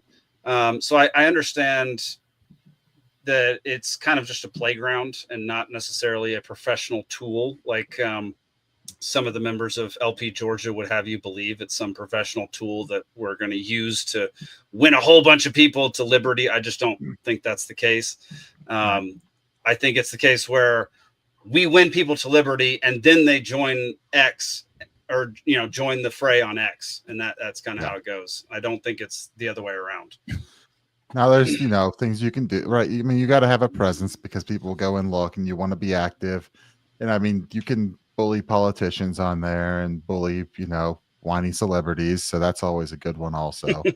But I 100%. I think calling out and bullying people who have status and who have power and authority, fair game, 100%. If there's somebody on X that's telling you what to do or making laws for you, have at it. Go for it. I couldn't care less. But to the average person who is just on there, maybe they're trolling, I don't really care. Being a dick to somebody for just because you're online, I think is a stupid way to go about living your life. I mean, to some extent, like I said, also just if there's someone who's like every day, like, oh, why don't you? Oh, well, your messaging. I don't like your messaging. I'm not a member of your party. I don't like it. Aren't you going to win me over? Blah blah blah. Like days and days on end.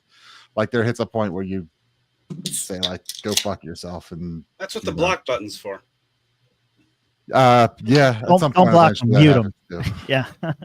But that's a thing that that gets really really old, and I've seen it. And at some point, you just gotta like. I go ahead, it's easy Zane. to forget that like the biggest reason, at least for me, why free speech is important is that you've got to always be able to tell the truth. And there are way too many times that the truth is too uncomfortable, so people want to prevent you from saying it. The purpose of freedom of speech is not to just let you be a butthole to everybody on social media. And I can see the argument about why you have to do that in order to protect your freedom of speech to tell the truth. And I can kind of go along with that to the extent, but I think it's very easy to get your priorities mixed up where actually you think, no, the purpose of free speech is to just bully everyone on Twitter. That's the end in and of itself, but it's not the end. It's only a means, and a very suspect means, I would say. I'm not saying that it can never be employed well, but certainly you've got to be very careful. It's like the Ring of Sauron, where you could use it well, but it's very corrupting if you when you do try to use it. But then I will also say, in agreement with Jake, what do people expect when they go on Twitter? Right. Like, to be super upset about what people are saying on Twitter, I think misses the point, because that's what Twitter is. You cannot like Twitter, and that's okay. But it's like, don't go on Twitter and then say, I'm offended. Because obviously you're going to be offended. That's what happens on Twitter. So exactly, it just is the nature of the thing. Yeah, I don't know. I wrote down a bunch of notes for myself. So here we go. Social media. Okay. Like Zane was just saying, and like Jake started off with, the point of social media, you're not going to convert anybody. I think the Libertarian Party of New Hampshire, despite whatever faults you might say, they've weaponized social media in a way that benefits their party, whether it rallies the people that supports them, gets people talking about them, or just straight up drives revenue. Because they've posted screenshots before of the revenue that they've gotten from it. Some of the revenue that they get from social media exceeds 48 out of 50 Libertarian Party whole state fundraising for the year. Like, they just do well. Okay. So, say what you want about it. Like Jake was saying, you're not going to convert anybody, but you are going to make money out of it, which kind of goes back to the other point is like, why are you doing this? Is it just to like outrage farm and you're just going to make money off of it? Or are you actually trying to convert people? I don't think you convert people. So I think, LPNH kind of has the right idea in this particular case with Hannah and the way that she reacted through the LP Colorado account. Yeah, that's probably not what I would have done. And it definitely doesn't look good for her. My question for you guys, though, kind of is like, what do you think that, because Steven, if you want to share my thing here, because I'll kind of lead into this. Steven, in his thing, he's like, I will not stand for this. I'm going to do something about this. This can't be allowed. What is he going to do? Because if he tries to go after Colorado or their state chair in some way, that's going to look like a huge overreach to everybody. Is like the national party is cracking down on the state party. I thought we were for decentralization and all this kind of stuff. And so I don't know what he can do other than say like they should be censured or whatever. What do you think? Like, okay, I think we all agree as the chair of the state party, probably not the best to keep responding and blow up and say you're a retarded faggot, especially after you realize this person is going to weaponize this against you. Like the best thing in the beginning would have been to shut the fuck up. And then even if you do call him retarded faggot, don't do it 6 more times. Like, after the first one, maybe it got excessive. Yeah. So, okay. So we agree, right, on that part. Yes. But if you were the national party chair and this is happening, how do you respond? I don't think you like, libertarian values, and when we definitely value decentralization, you shouldn't actually take any action. I think the furthest you could go would be to call on the members of the Libertarian Party of Colorado to vote her out next time that there is an election. Like, she's not running anyway, so yeah, and you know that's no, so that's she's like, what fuck it. lame duck term or whatever you want to call it. Like, you shouldn't do anything, and I don't think you should be allowed to do anything as the LP chair when a state does something. What this comes down to is just a virtue signal to appease the leftists. Well, I'm glad you mentioned that, Nick. Can you please pull up my screen share? Because she kind of went that way. And so this kind of makes it hard to defend Hannah. I'm kind of waiting for it here. Where's your screen share? It should be still sharing. Is it not? Let me hang on. Yeah. Oh, I got it. There we go. Yeah, there it is. Okay. So this was Steven's post. We read that one, right? And then Hannah responded. Oh shit. I hit a button. Okay. Hannah responded, said, "Did you not want to tag me? You know, obviously give me some attention. I was in the same email thread you were, blah, blah, blah. You doubled down on it." She says, "No, I tripled down." But to Nick's point earlier, like, we don't know the history of this person. Maybe they're a consistent troll or whatever. And that's what she seems to allude to. She said, "Let's also be clear. It was here. I tripled down. I don't negotiate with communists, brigading the account. I don't give in to fear, threats, or intimidation. So try it sometime," because a lot of people on the more aggressive side, let's say, have thought that Steven's been too soft on some of these infiltrations or whatever. But then Hannah says, "And let's be clear, the only reason you haven't gone for New Hampshire or Louisiana is because I'm a woman and they are not." So she's not doing herself any fucking favors with this. No, she's not. Yeah, that hurts the whole case right there. Yeah, that's a stupid take, Hannah. That's a really stupid take. And yeah. So I was defending you. You know, do what you want to do. If people don't like it in Colorado, they can come after you or whatever. That's their problem in Colorado, one way or another. Right. But then you're gonna say, like, oh well, the only reason he's gonna take action now is because I'm a woman. No. Yeah, I don't agree with that at all. I think that I mean, I've met Michaela a bunch of times. I completely disagree with that sentiment. I don't think that was why. Steven's a lot of things. I think he's pretty soft, that he's not as aggressive as I would be. But as I've said on our show a bunch of times, the bar for me right now in the Libertarian Party is don't be embarrassing. Yeah. If you can just do that. Yeah. You're all right.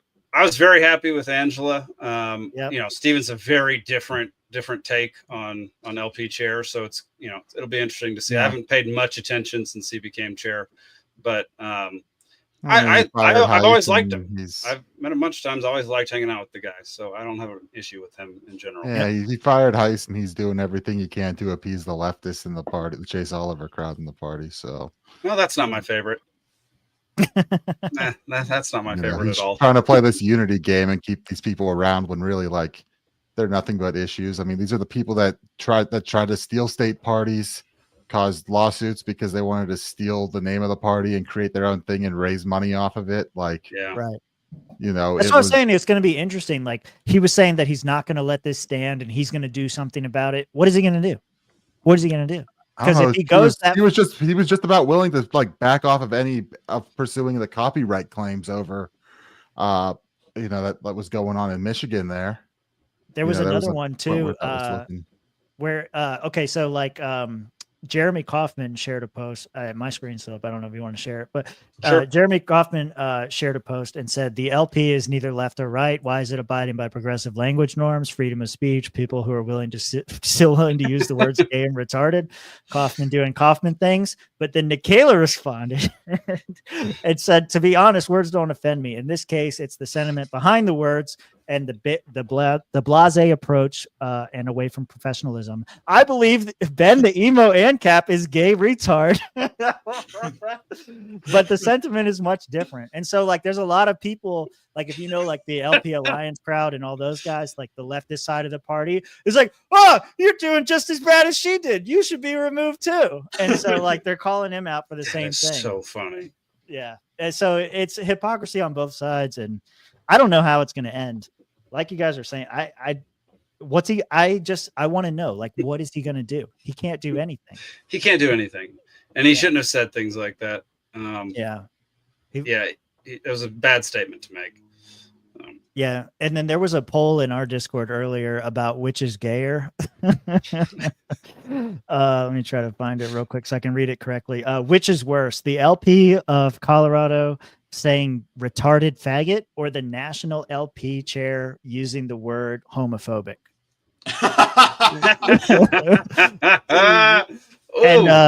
And the national LP chair saying the word homophobic won by a significant margin. So, who are you talking to, Grumpy? Are you talking to Tim or to me? did he post something in here? I don't know. He's probably in this thread somewhere. I mean, he posted a bunch of memes in our. That's all he does. He's a fucking meme machine. I know. He's. I found awesome. it. I got it. Okay.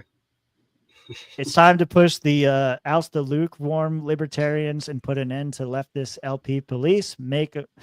Join the libertarians. What is there audio there? Join Libertan, not libertarians. Join Libertarians. Oh yeah, Libertan. You're right.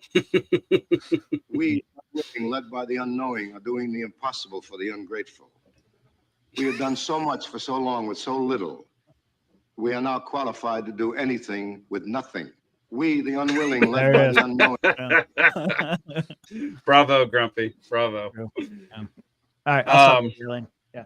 No, that was great. That was great. I do think 99.9% of the world is never going to know about any of this drama. So you know, in the end, none of this matters at all.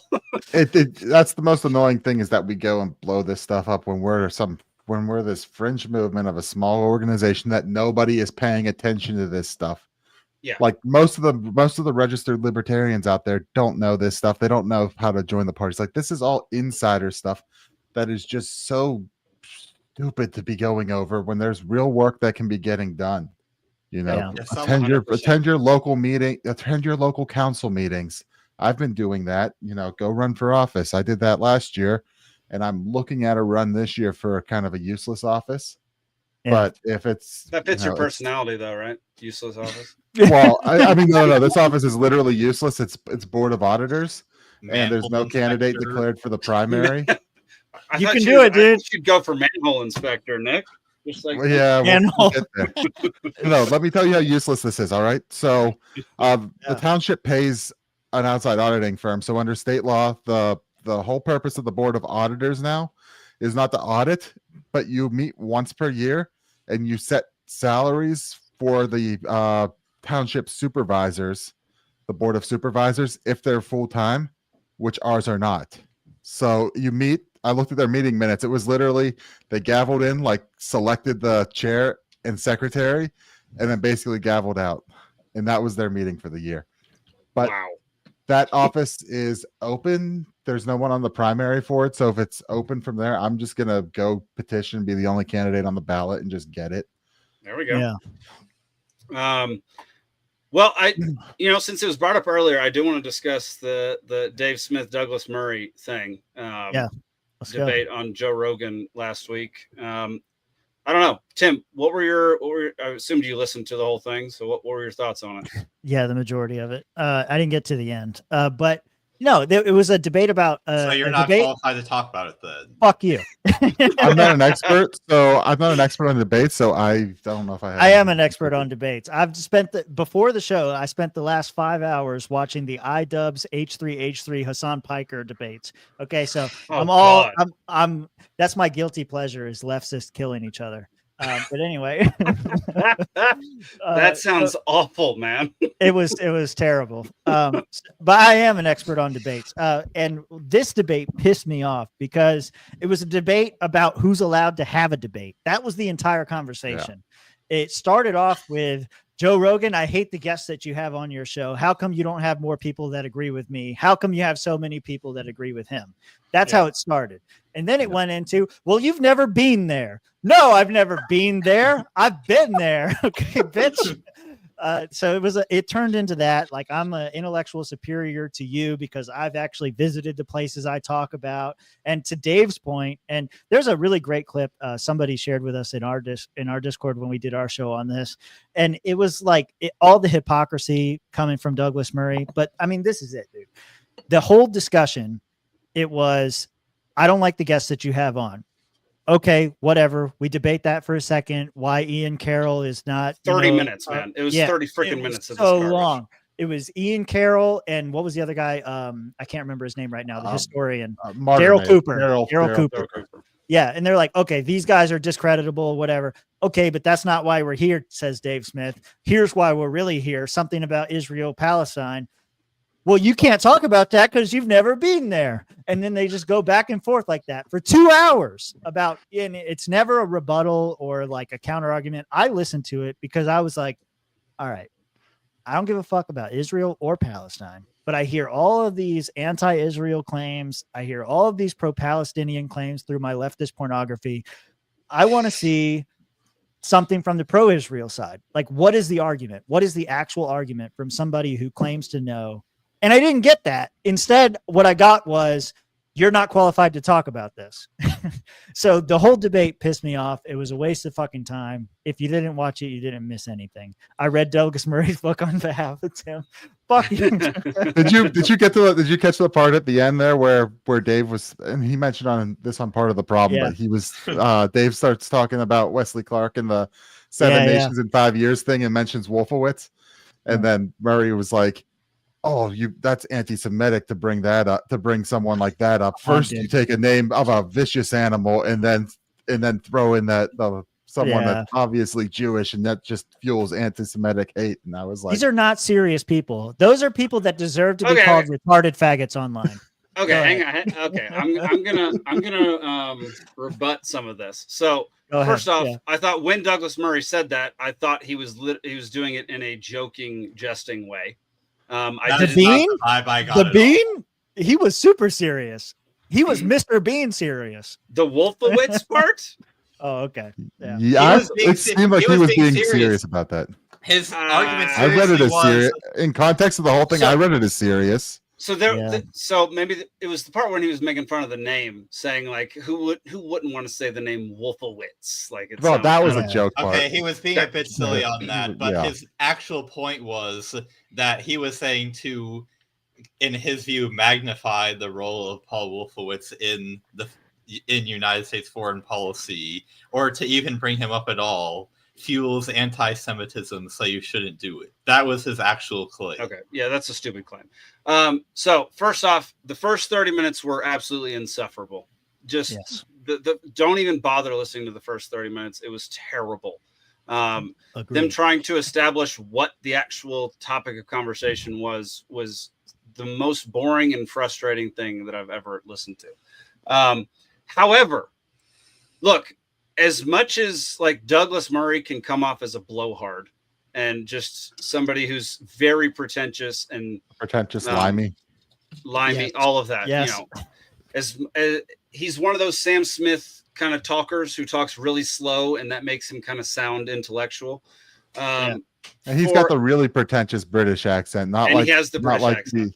Well, the pretentious one though, not like the what's the Cockney one? The Cockney, he doesn't have a Cockney.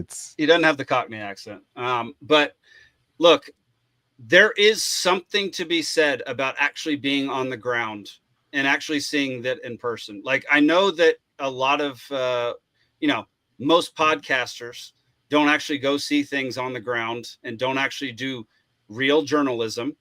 Douglas Murray, I think, actually does. The fact that he's been on the ground in Gaza and seen some things that Dave Smith has not seen is something. In Gaza, in Israel, on the border. In Israel, on the border, there is something to be said about being on the ground and actually seeing things in person. And I think people have dismissed that far too quickly and like with far too much prejudice. I think that while I don't agree with a whole lot of what Douglas Murray says, I do think he puts in the work, man. Like, going to Israel and going to these border crossings and seeing shipments get taken in and stuff like that, and seeing the devastation that's been caused there, that takes a lot of guts, and that isn't something to be laughed out of the room or just dismissed. I think that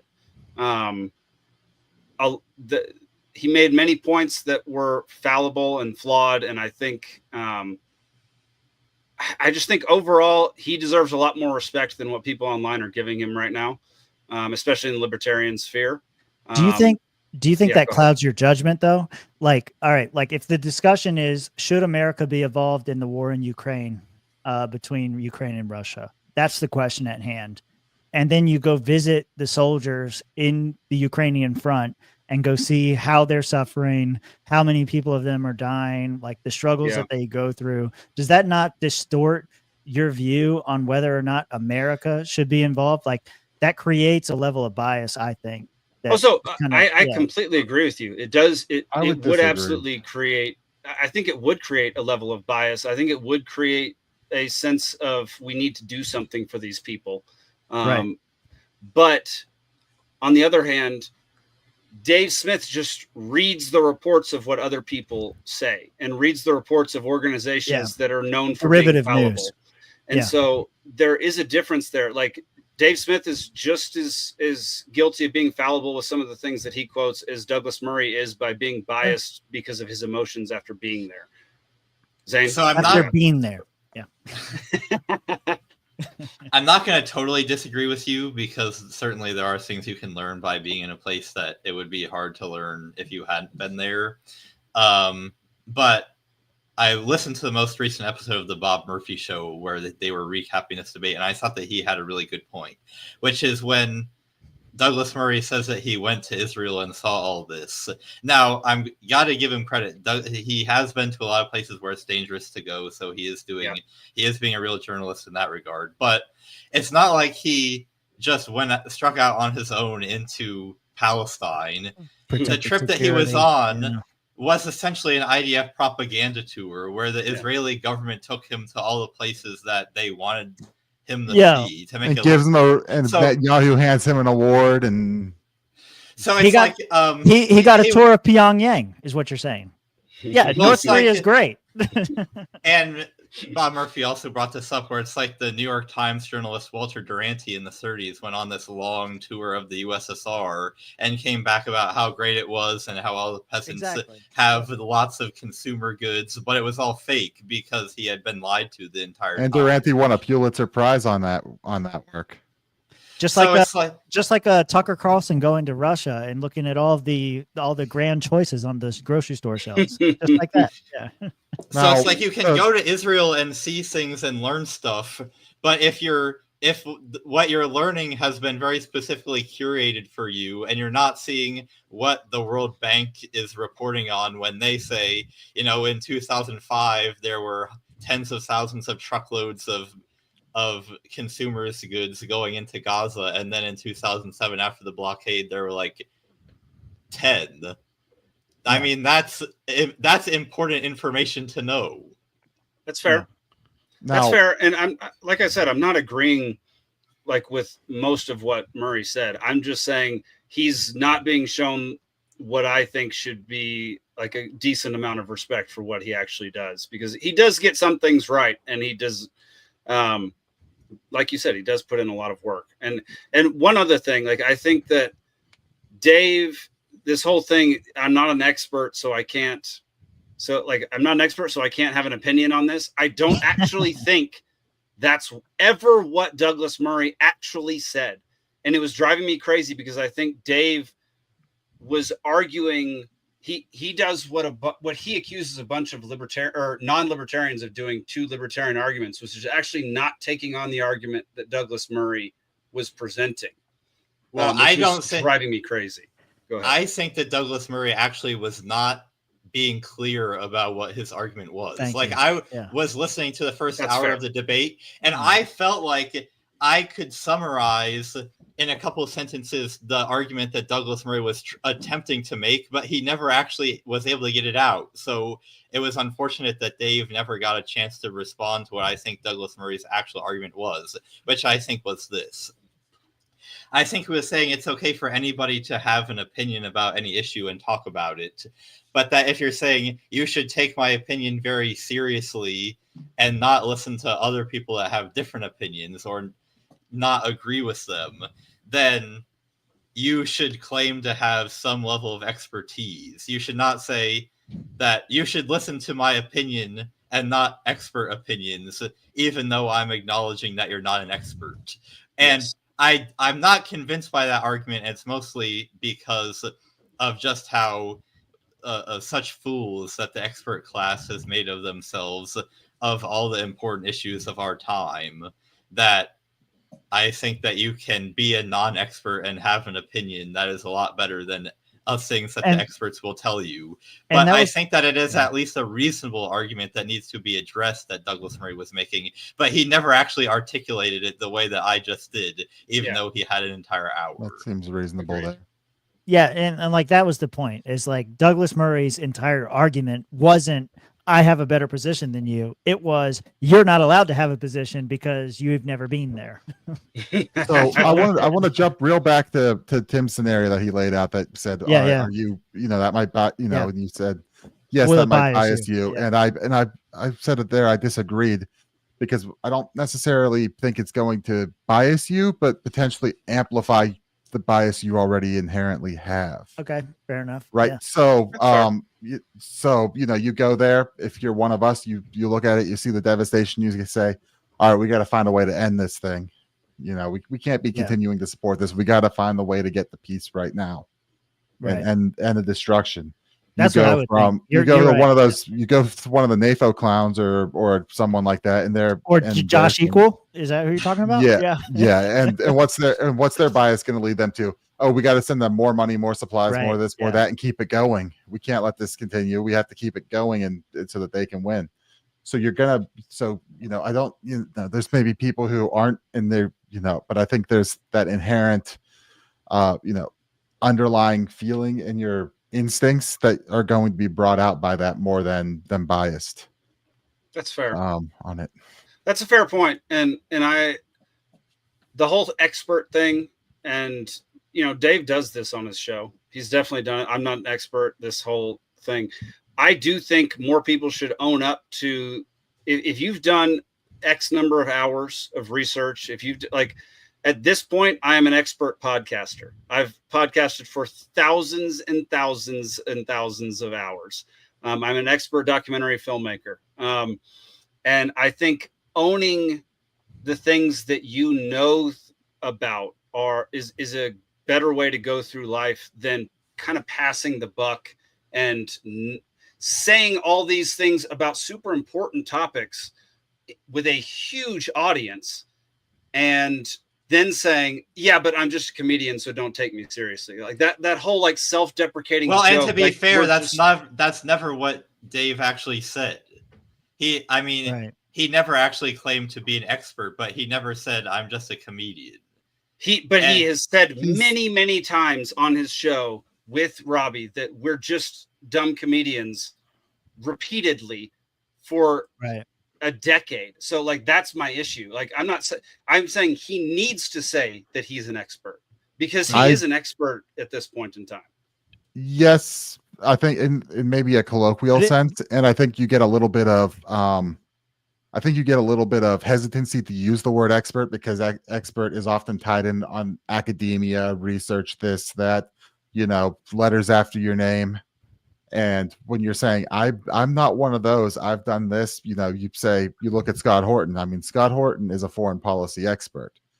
He'll claim he's, just a researcher. Researcher. He just reads a lot. He just interviews the best people. But unfortunately, when you sit down and you interview everyone who's on the ground writing these stories and saying, all right, tell me what you're seeing. Tell me what you wrote, this, that, explain to me what we're seeing here. And you do that for thousands of interviews. Yeah. You're talking about a guy who rattles off facts and quotes and dates and none other. Scott Horton is great. He's a fucking nerd. He's not a communicator. He's he puts you to sleep. Okay, so Jake, do you think Dave Smith's, because it's an expression of humility, right? When he comes out and he says I'm not an expert or I'm just a dumbass comedian. To me, that comes across as an expression of humility. I may be wrong on something on this or whatever, maybe as a disclaimer to kind of get him out of anything that he says that's kind of ridiculous. But do you view that as authentic, like of him saying like I'm not an expert, or do you think it's more performative? No, it's like entirely this fake. It's performative. It's false humility. He knows that he's good on all of this. He says he's the most, he's always right. He's the most consistent motherfucker, Like there's not a chance in hell he doesn't think he's an expert. So just say it at this point in time. Like own up to who you are and don't pass the buck. Like that's all I'm saying. I will say, so the episode directly after this debate, he did come on the air or did start his show by saying like, I'm not the expert this time. He didn't say I'm not an expert. He specifically said I'm not the expert, which is, I don't know. In my opinion, that's an improvement. It's in the right direction because he's not the expert, but he is an expert. Yeah. I think he's more knowledgeable than most people. And like I said before, my bar is don't be embarrassing. Dave Smith's not embarrassing. Okay. He explains the message better than most people can and better than I can on a lot of subjects. And so his Trump's tariffs episode was incredible. I thought, it was really I good. sent that to every non-libertarian that I think could possibly be converted. So I think he did a good job in that respect. I don't know. The debate itself on JRE, complete waste of time. If you didn't see it, you didn't miss anything. Agreed. Yeah. I agree with that. Well, it doesn't look like Steven's ever coming back. So he's calling it. So. Do you want to try his? What was Anti-Vaxx City? What was it? We can look at it for a second. I barely know. I generally, when Steven puts something in the chat, I generally wait for him to intro it. This is how I run 90% of my shows. Okay, this is fine. Inside Anti-Vaxx US town being overwhelmed by world's most infectious disease, and basically what Steven said. Measles testings. Okay. Yeah, basically what Steven said is that a kid died, who had about 6 different diseases. But they said he died from the measles, and so that everybody should get vaccinated for measles. And died with or of? There we go. He died with measles. Yeah. But they're saying he died of measles. And so that was generally what I gathered from it. But Steven's the one who's supposed to read this whole thing. Is there a video with this? That's a good question. Yeah, it doesn't look like it. Okay, Nope. Go back up. Yeah. Okay, so 2 children so far have died from measles in Seminole, Texas. The anti-vax town in U.S. is currently being grabbed with the most infectious disease, a horrible measles outbreak that has so far killed 2 children. But residents of Seminole, Texas are standing firm on the decision to say vaccine-free, with many claiming that jabs contain dangerous stuff and that big pharma have only manufactured them to make money. Where are you guys at on this? Because, all right, I don't know. How many of you have young kids? My kids are 3 and 5. No? No. Am I the only one? My sperm is the only that's active. The swamp wins again. Yeah, we have not been able to have children up to this point. So Steven's the one with kids, and he left. Oh my God. Yeah, that's right. Yeah, I saw. Okay. So anyway, so right now you don't have kids. Okay. So if you had kids, where do you stand on the vaccine front? How aggressive do you think you would be in the doctor's office when the doctor comes to you and says, we got to get the measles vaccine. We got to get the polio. We got to get the tetanus. We got to get the flu. We got to get all this. Where do you draw the line? And where do you say, nah, I think my research is better than yours, doctor, who spend. I draw the line in your example. I draw the line after tetanus, but before the flu. That's it, right? Yeah, I draw the line before tetanus. Yeah. Before tetanus. Okay. Yeah, I don't know. There's a doctor came on JRE a few weeks ago. I forget her name now, but I have that episode saved. It was a very interesting one that made me question a whole bunch of stuff. Was that? Typhoid Mary. It was with Typhoid Mary. No, I know who you're talking about. And I thought she was very compelling. At that point, I would start doing, once I knew I was going to have a kid, I'd start doing a whole bunch of research, but I definitely would not allow injection with a bunch of different vaccines at one time. There are definitely some. Like hepatitis, why does a baby need a hepatitis vaccine? I would not be doing the hepatitis day 1 of life. Oh no. Well, no. So of the panel, I'm probably the most conventional in terms of my views on vaccines. Ivermectin. But it does kind of go back to the question of expertise, where there are some topics where I would, at least sort of consider myself an expert. Like I would say like that LP I'm an Georgia expert. bylaws. Yeah, gotcha. Like I would say like on economics, I would consider myself an expert. But unfortunately, if I ever have kids, there aren't too many decisions you need to have about raising kids where you have to make You'd be surprised. very complicated decisions about economics during that. It just so happens that you have to make very complicated decisions about medicine, which is a spot where I'm have no expertise. I feel you. Yeah. I have to make my decisions based on some very simple heuristics, and it kind of boils down to how long have people been doing it this way without major issues, and what are the incentives? So like with the COVID shot, and hopefully I'm going to say something that won't get us another strike, but I think it was very clear even from the beginning that the incentives were just so wrong. It was so new. People were lying so outrageously and easily to see that it's like, I don't need to be an expert on the COVID vaccinations to know that there is something up. Yeah. It helped that there were a lot of experts that agreed with that position. I've yet to read Human Action, but I have read Man, Economy, and State with Power and Market, which is you don't need to read Human Action. Just learn basic economics. It's fine. But with like the measles, mumps, rubella, tetanus, I feel like these have all been around for so long, and even if some people, like a very small sliver of the population, gets some kind of side effect, I don't doubt that it ever happens. But it's like, it's so rare. Is it worse? Like, if I actually tried to do my own research and like actually read academic articles, I would just have no idea what they meant. I'm not capable of doing my own research. Like, really, the best I could do is get information that's filtered down to me by other people that are experts.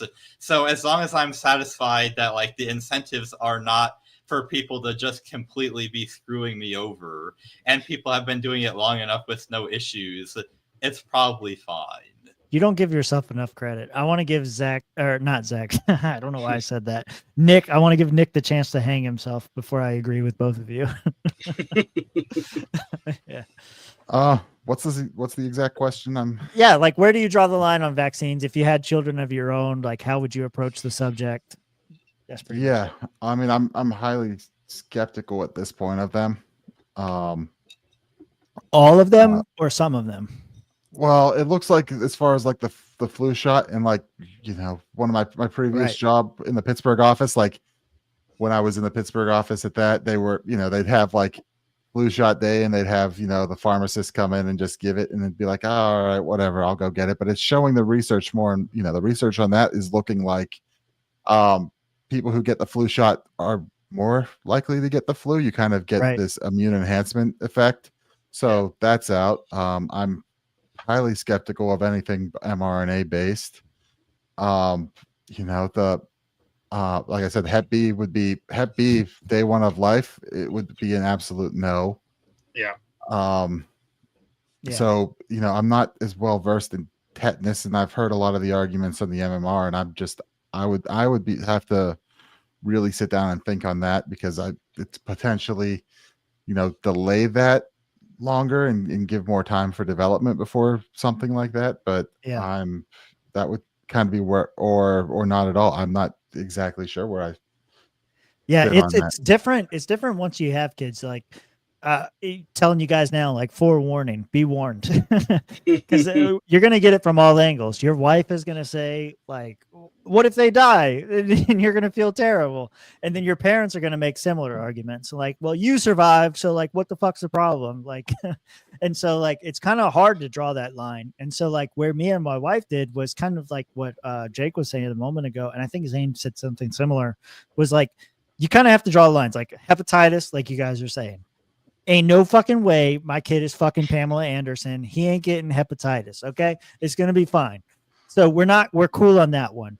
But like the MMR, you know, like whatever else, the polio, the whatever vaccine, like you kind of think about it and it's like, okay, I survived that one. That's okay. Obviously the flu, for those that don't know, the flu vaccine, they randomly choose a strain every year.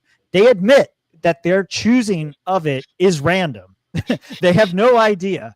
And if you go back and look at all of the strains that they chose randomly, they were always wrong. They have the same accuracy as Jim Cramer on stocks. They are always fucking wrong. So well, they try to like look at the strain in South America and then prepare that for the winter. They have some diagnosis or whatever, but it's always fucking wrong. And so like that one I always skip too. The tetanus, I don't fucking know one way or the other. But you know, like Jake was saying at the beginning, not all at once. Okay. We can do one vaccine and I'll see you in 6 months and we'll see how it goes or whatever. And so far, both my kids, no issues. And so I don't know. You kind of have to, like you were saying, you have to weigh the risks. You have to weigh the whisks with the egg. No, you have to weigh the risks with like the outcomes. Like what's going to happen? Like how likely is it that my kid's going to get hepatitis? 0. So I don't need to get the vaccine, right? That's the kind of calculation that you end up doing. But I wanted to ask, because it's kind of weird. Because like right now there's some kid, we covered it on our last show. There's some kid that was taken away from his parents because the parents refused to give the kid a vaccine. And so like they took the kids, and we were saying on the show, like, I don't know about y'all, but that's a hard fucking red line. Like come after my kids about not giving them a shot. Like what? That safe's back there for a reason. Okay. You're going to find out. And so, 100%. It's really tough. Like if you don't have kids, I don't want to say you don't understand, but you really. So once it hits, you'll feel it. Yeah. I'm obviously not an expert in what it's like to have kids. Yeah, you're not an expert. You can't speak on it. Jake, can you pull up the comment that's I think now 5th from the top or 5th? Highly skeptical of children? Oh no. So the commenter says that this is Mario. What's up, boy? Yeah. I don't know if this is sincere or a little bit sarcastic, but it says it's very interesting to hear people without kids talk about what they He has a kid. He's mostly serious. I respect your opinions, but they will change with kids. So I completely agree that if I'm ever lucky enough to have a kid, my mindset about what it's like to have a kid will completely change. My argument, though, is not really that. It's not going to change my ability to comprehend medical research. It's going to make me be more concerned about things that I don't understand. So I can very much get that I would be concerned about, giving my kids a vaccine because I don't personally understand them. But I would have that concern about not personally understanding it, regardless of whether the vaccine was 100% safe and effective or if it was a terrible and should never be administered. Like that concern about the thing that's unknown would be the same regardless of whether you should actually do it or not. Yeah. Yeah. Again, I will say you lack faith in yourself, sir. If you can understand LP Georgia bylaws, you can understand scientific studies on vaccines. You'll be okay. I did leave myself a lot of wiggle room there, right? Because of course you did. You need more room. You're a bigger man. I mean, like I'm fairly convinced as far as the hepatitis that's unnecessary because the risks are 0. Yeah. Exactly. The flu shot and stuff, I'm fairly comfortable there. It's where do you come down on these other ones, and that's where it would be more difficult, like you said there, and that's why I did leave some wiggle room there. So and I think there's other things to consider in that in some way that I haven't fully fleshed out, because the vaccine program I think is heading towards a failure that absolutely could be catastrophic. And I think that's maybe not even talking about the side effects or stuff, but the facts are the antibodies from the vaccine, the immunity you get from it has been shown to not be the exact same thing as you get from that. So, there's been studies with measles where, if you get measles, you get through it, you have, lower risks for these conditions. mothers pass those antibodies to children when they're nursing, protecting young children and allowing them to develop. And those antibodies don't get passed whenever it's vaccine and Right. immunity that comes from a vaccine. So you're also looking at the overall point that like we've been potentially made dependent on this stuff to protect, because a lot of it, some of these diseases are being kind of silently spread. You have it, you're spreading it, and you're not but you're not showing symptoms because you've had the vaccine. So you've also kind of got all these risks that are things mutating, getting worse, and it's being masked behind the herd immunity. Right. So did you see societal, did you see RFK wants to release all the vaccine injury studies? Apparently there's like 100x that he said only 1% has been released, and his plan is to the new human health secretary is to release the other 99%. Wow. All that data should be out there. It should be out there. Let's see what's going on. Yeah, I agree with you. Like, how do you think that's going to turn out, though? Out of the 99%, what Sheer percentage panic. is going to be what percentage is going to be negative? Dude, it's going to be a higher percentage than people that. I mean, it's going to be It's a high gonna be enough percentage 100x. to make people like freak the frick out, man. Like, Yeah, people it's are going to be lose their 100x. Yeah, it's crazy. Yeah, that would be very interesting. I would like to see. I mean, it should absolutely be out there, and I would absolutely like to see that. So, but people are definitely going to, do what they always do and overreact. Trust the science. Well, they're going to overreact, man. Like it's not going to go well in a lot of regards, and then eventually it'll make things better. It'll even out. Eventually, herd immunity will take place, and the great curve will be equalized. There we go. The weak will fall off. Yeah. Eventually. All right, yeah. Well, we're coming to the end here. Before we watch a few funny videos, Tim, first off, thank you for being such a great guest tonight, man. Appreciate it. Sorry if I hijacked or derailed at any time. Not one single It's a time. habit. I always like habit. when we can have a guest on who just comes and participates as part of the show, and we're not like super interviewing. I do like some of the ones that we're doing a special thing on, but just two weeks ago, our guest, go back and watch that episode. Jessica. Who Edwards. was it? Jessica Edwards? Yeah, doctor. She was awesome. Absolutely phenomenal. Go check out that episode. But Tim, tell people where to check out your show. It's down in this section here at Real Swampcast. We hang out. Discord is the best place to meet us. Do you guys do like a Discord thing? I wanted to ask you this. Like, ours is paid. Oh, you got to pay to be in the Discord. Yeah, $1 a month. Media Club. Oh, $1 a month. Oh, that's it. Ronan, hook them up. But Ronan, you get hook the boys up. But you get access to all of Jake's documentaries, including Divide and Dominate, following the Shane Hazel campaign. Yeah. What's some of the other ones you've done? You get Pants Lebanon? Drunk. You get our secondary show, which is called Pants Drunk. You get Endure Lebanon. You get just a whole bunch. Any shows we add to the network as well. So any shows, movies, documentaries. We're trying to add more and more stuff. And I'm getting in the weeds a little bit, but how do you sign up for this thing? Do you go on the website? Do you go on the website, man? PeaceofSea.network. You can sign up for Dollar Media Club, the DMC, right there. Yeah. If it grows, maybe we'll get poker games or something going in ours, like you guys got in yours. I'm telling you, man, like that's where it's at. We were doing poker in the beginning. Putt is where it's at right now. Oh yeah, nice. Yeah. That. Oh, dude, it's so much fun. Yeah, go check it out at Real Swampcast everywhere. Go check our OnlyFans, onlyfans.com/Real Swampcast. Bob's Pelts, generic dog food, whatever you want, dude. We got it. We got it going on. Yeah. Freaking love it. All right, y'all. Well, let's watch a few funny videos and then we'll get out of here for the evening. But this cool. Thanks to Mr. Zach Varnell. Lex Friedman. Oh no, that's not Lex. All right. Lex Friedman interviewing Douglas Murray parody. Oh shit. Is that Douglas or Lex? Pleasure to be here with you, Lex. Is it possible, in your opinion, to sit down in a room with Putin and Zelensky and bring this great meat grinder war to an end?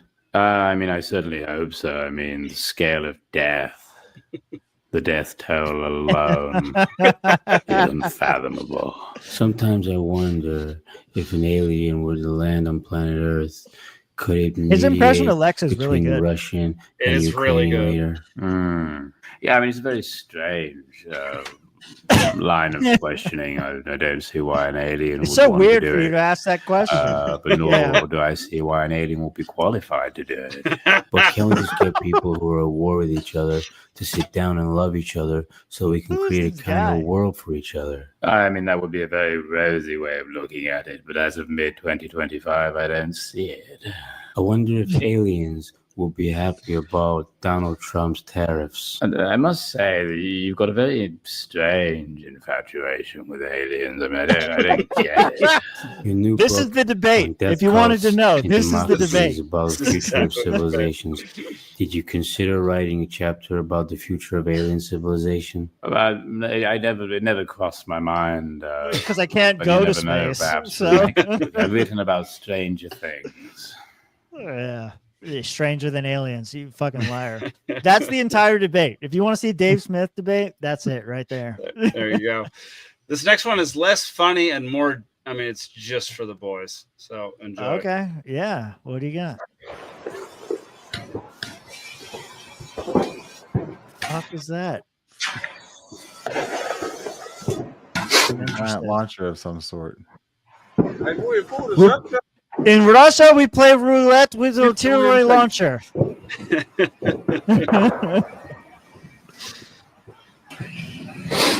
On fire, dude. Oh, he's got a blowtorch. Oh shit. Oh shit. Is he lighting it? What is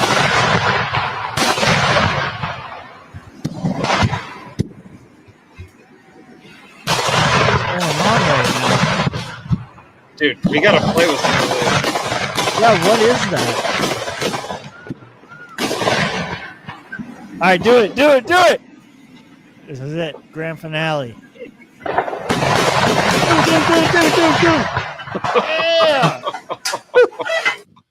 Dude, I have no idea what they're shooting. They're but shooting that's- dodgeballs. Yeah, you it can looks like dodge an they're shooting a artillery ball like shell. that. You can dodge a ball. That's what. Or- That's exactly what I thought they were doing. Or is it like bowling balls because of how? Oh, like true. Because they Yeah. stayed together versus like blowing apart like a. Oh. Might I don't know, but it looks like fun, and we should try this up. Like, are those like milk? I think they're Big like milk old milk things, or- containers, like milk jugs or whatever they used to Yeah. ship milk in. Is that what that is? Yeah. Yeah, They or look like like it. propane tanks with the top cut off or something. I don't know. Something. It's They're something. freaking You wild. get a pressure vessel, and it's like this is just the next step from like potato guns you used to make. Are you guys planning on going to Grand Rapids? Yeah, That's man, the we're plan. setting up a libations live stream there for Hell the yeah, let's entire. hook up. Let's entire We're hook gonna have to up. do a Yeah. crossover episode. Swampcast Absolutely. Libation. We're getting a Absolutely, table. I'm gonna get one closest to the daggum door that we possibly can. So that Yeah, we'll be everybody right has next to have- you. Yeah. Heck yeah. Heck yeah. They have the handles. I didn't notice. I had to cut all these into 4 little pieces, so I'm going to give you your own piece.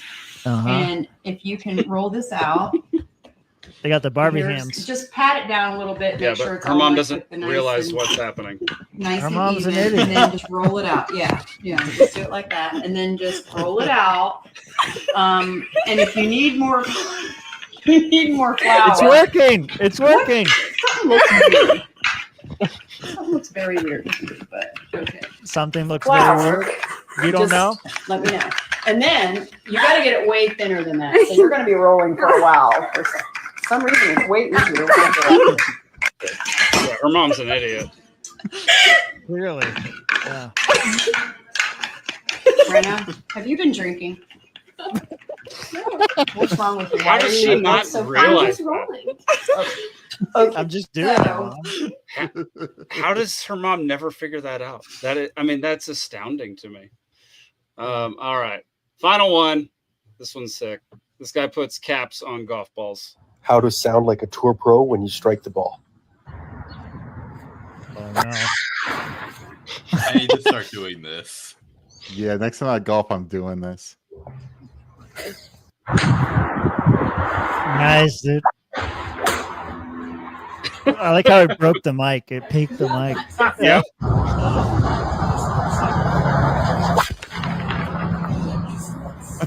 Oh. Man's got power.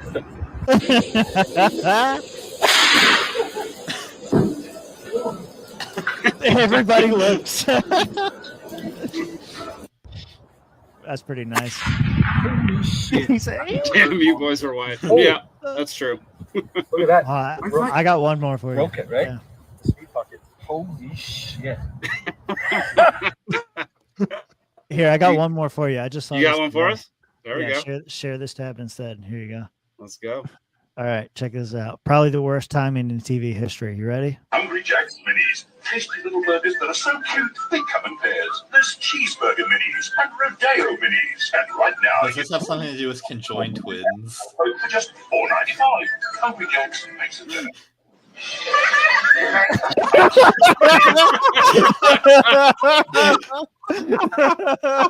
Get your conjoined minis. Come on down to Hungry Jack's. Nailed it. Oh, that's great. So stinking good. That's so good. All right, y'all. Well, everybody out there, thank y'all so much for tuning in to Liberty Libations number 121. Tune in every Thursday night at 8 p.m. Eastern. And go check out Swampcast. It's a great freaking show. Very much have loved being on it. Three times I've been on it. I didn't get a chance to watch the live show from the Libertarian Party of Georgia convention. You were on it, but you didn't watch it. Yeah, didn't watch it. But yeah, that was a fun Zane was one. on it too. I heard Zane was on it. Yeah, it was. Yeah, Nick so you've been on Swampcast. So I guess he has been. He has been. Nice. Well, y'all, everybody, thanks for tuning in. Tim, again, thank you for being such a great guest, man. Really appreciate it. And stick around after the credits, and we'll chat for a minute. Yeah. But, everybody else out there, go on over to PeopleC.network and check out our other shows. Join the Dollar Media Club, and we'll see you next week. Peace.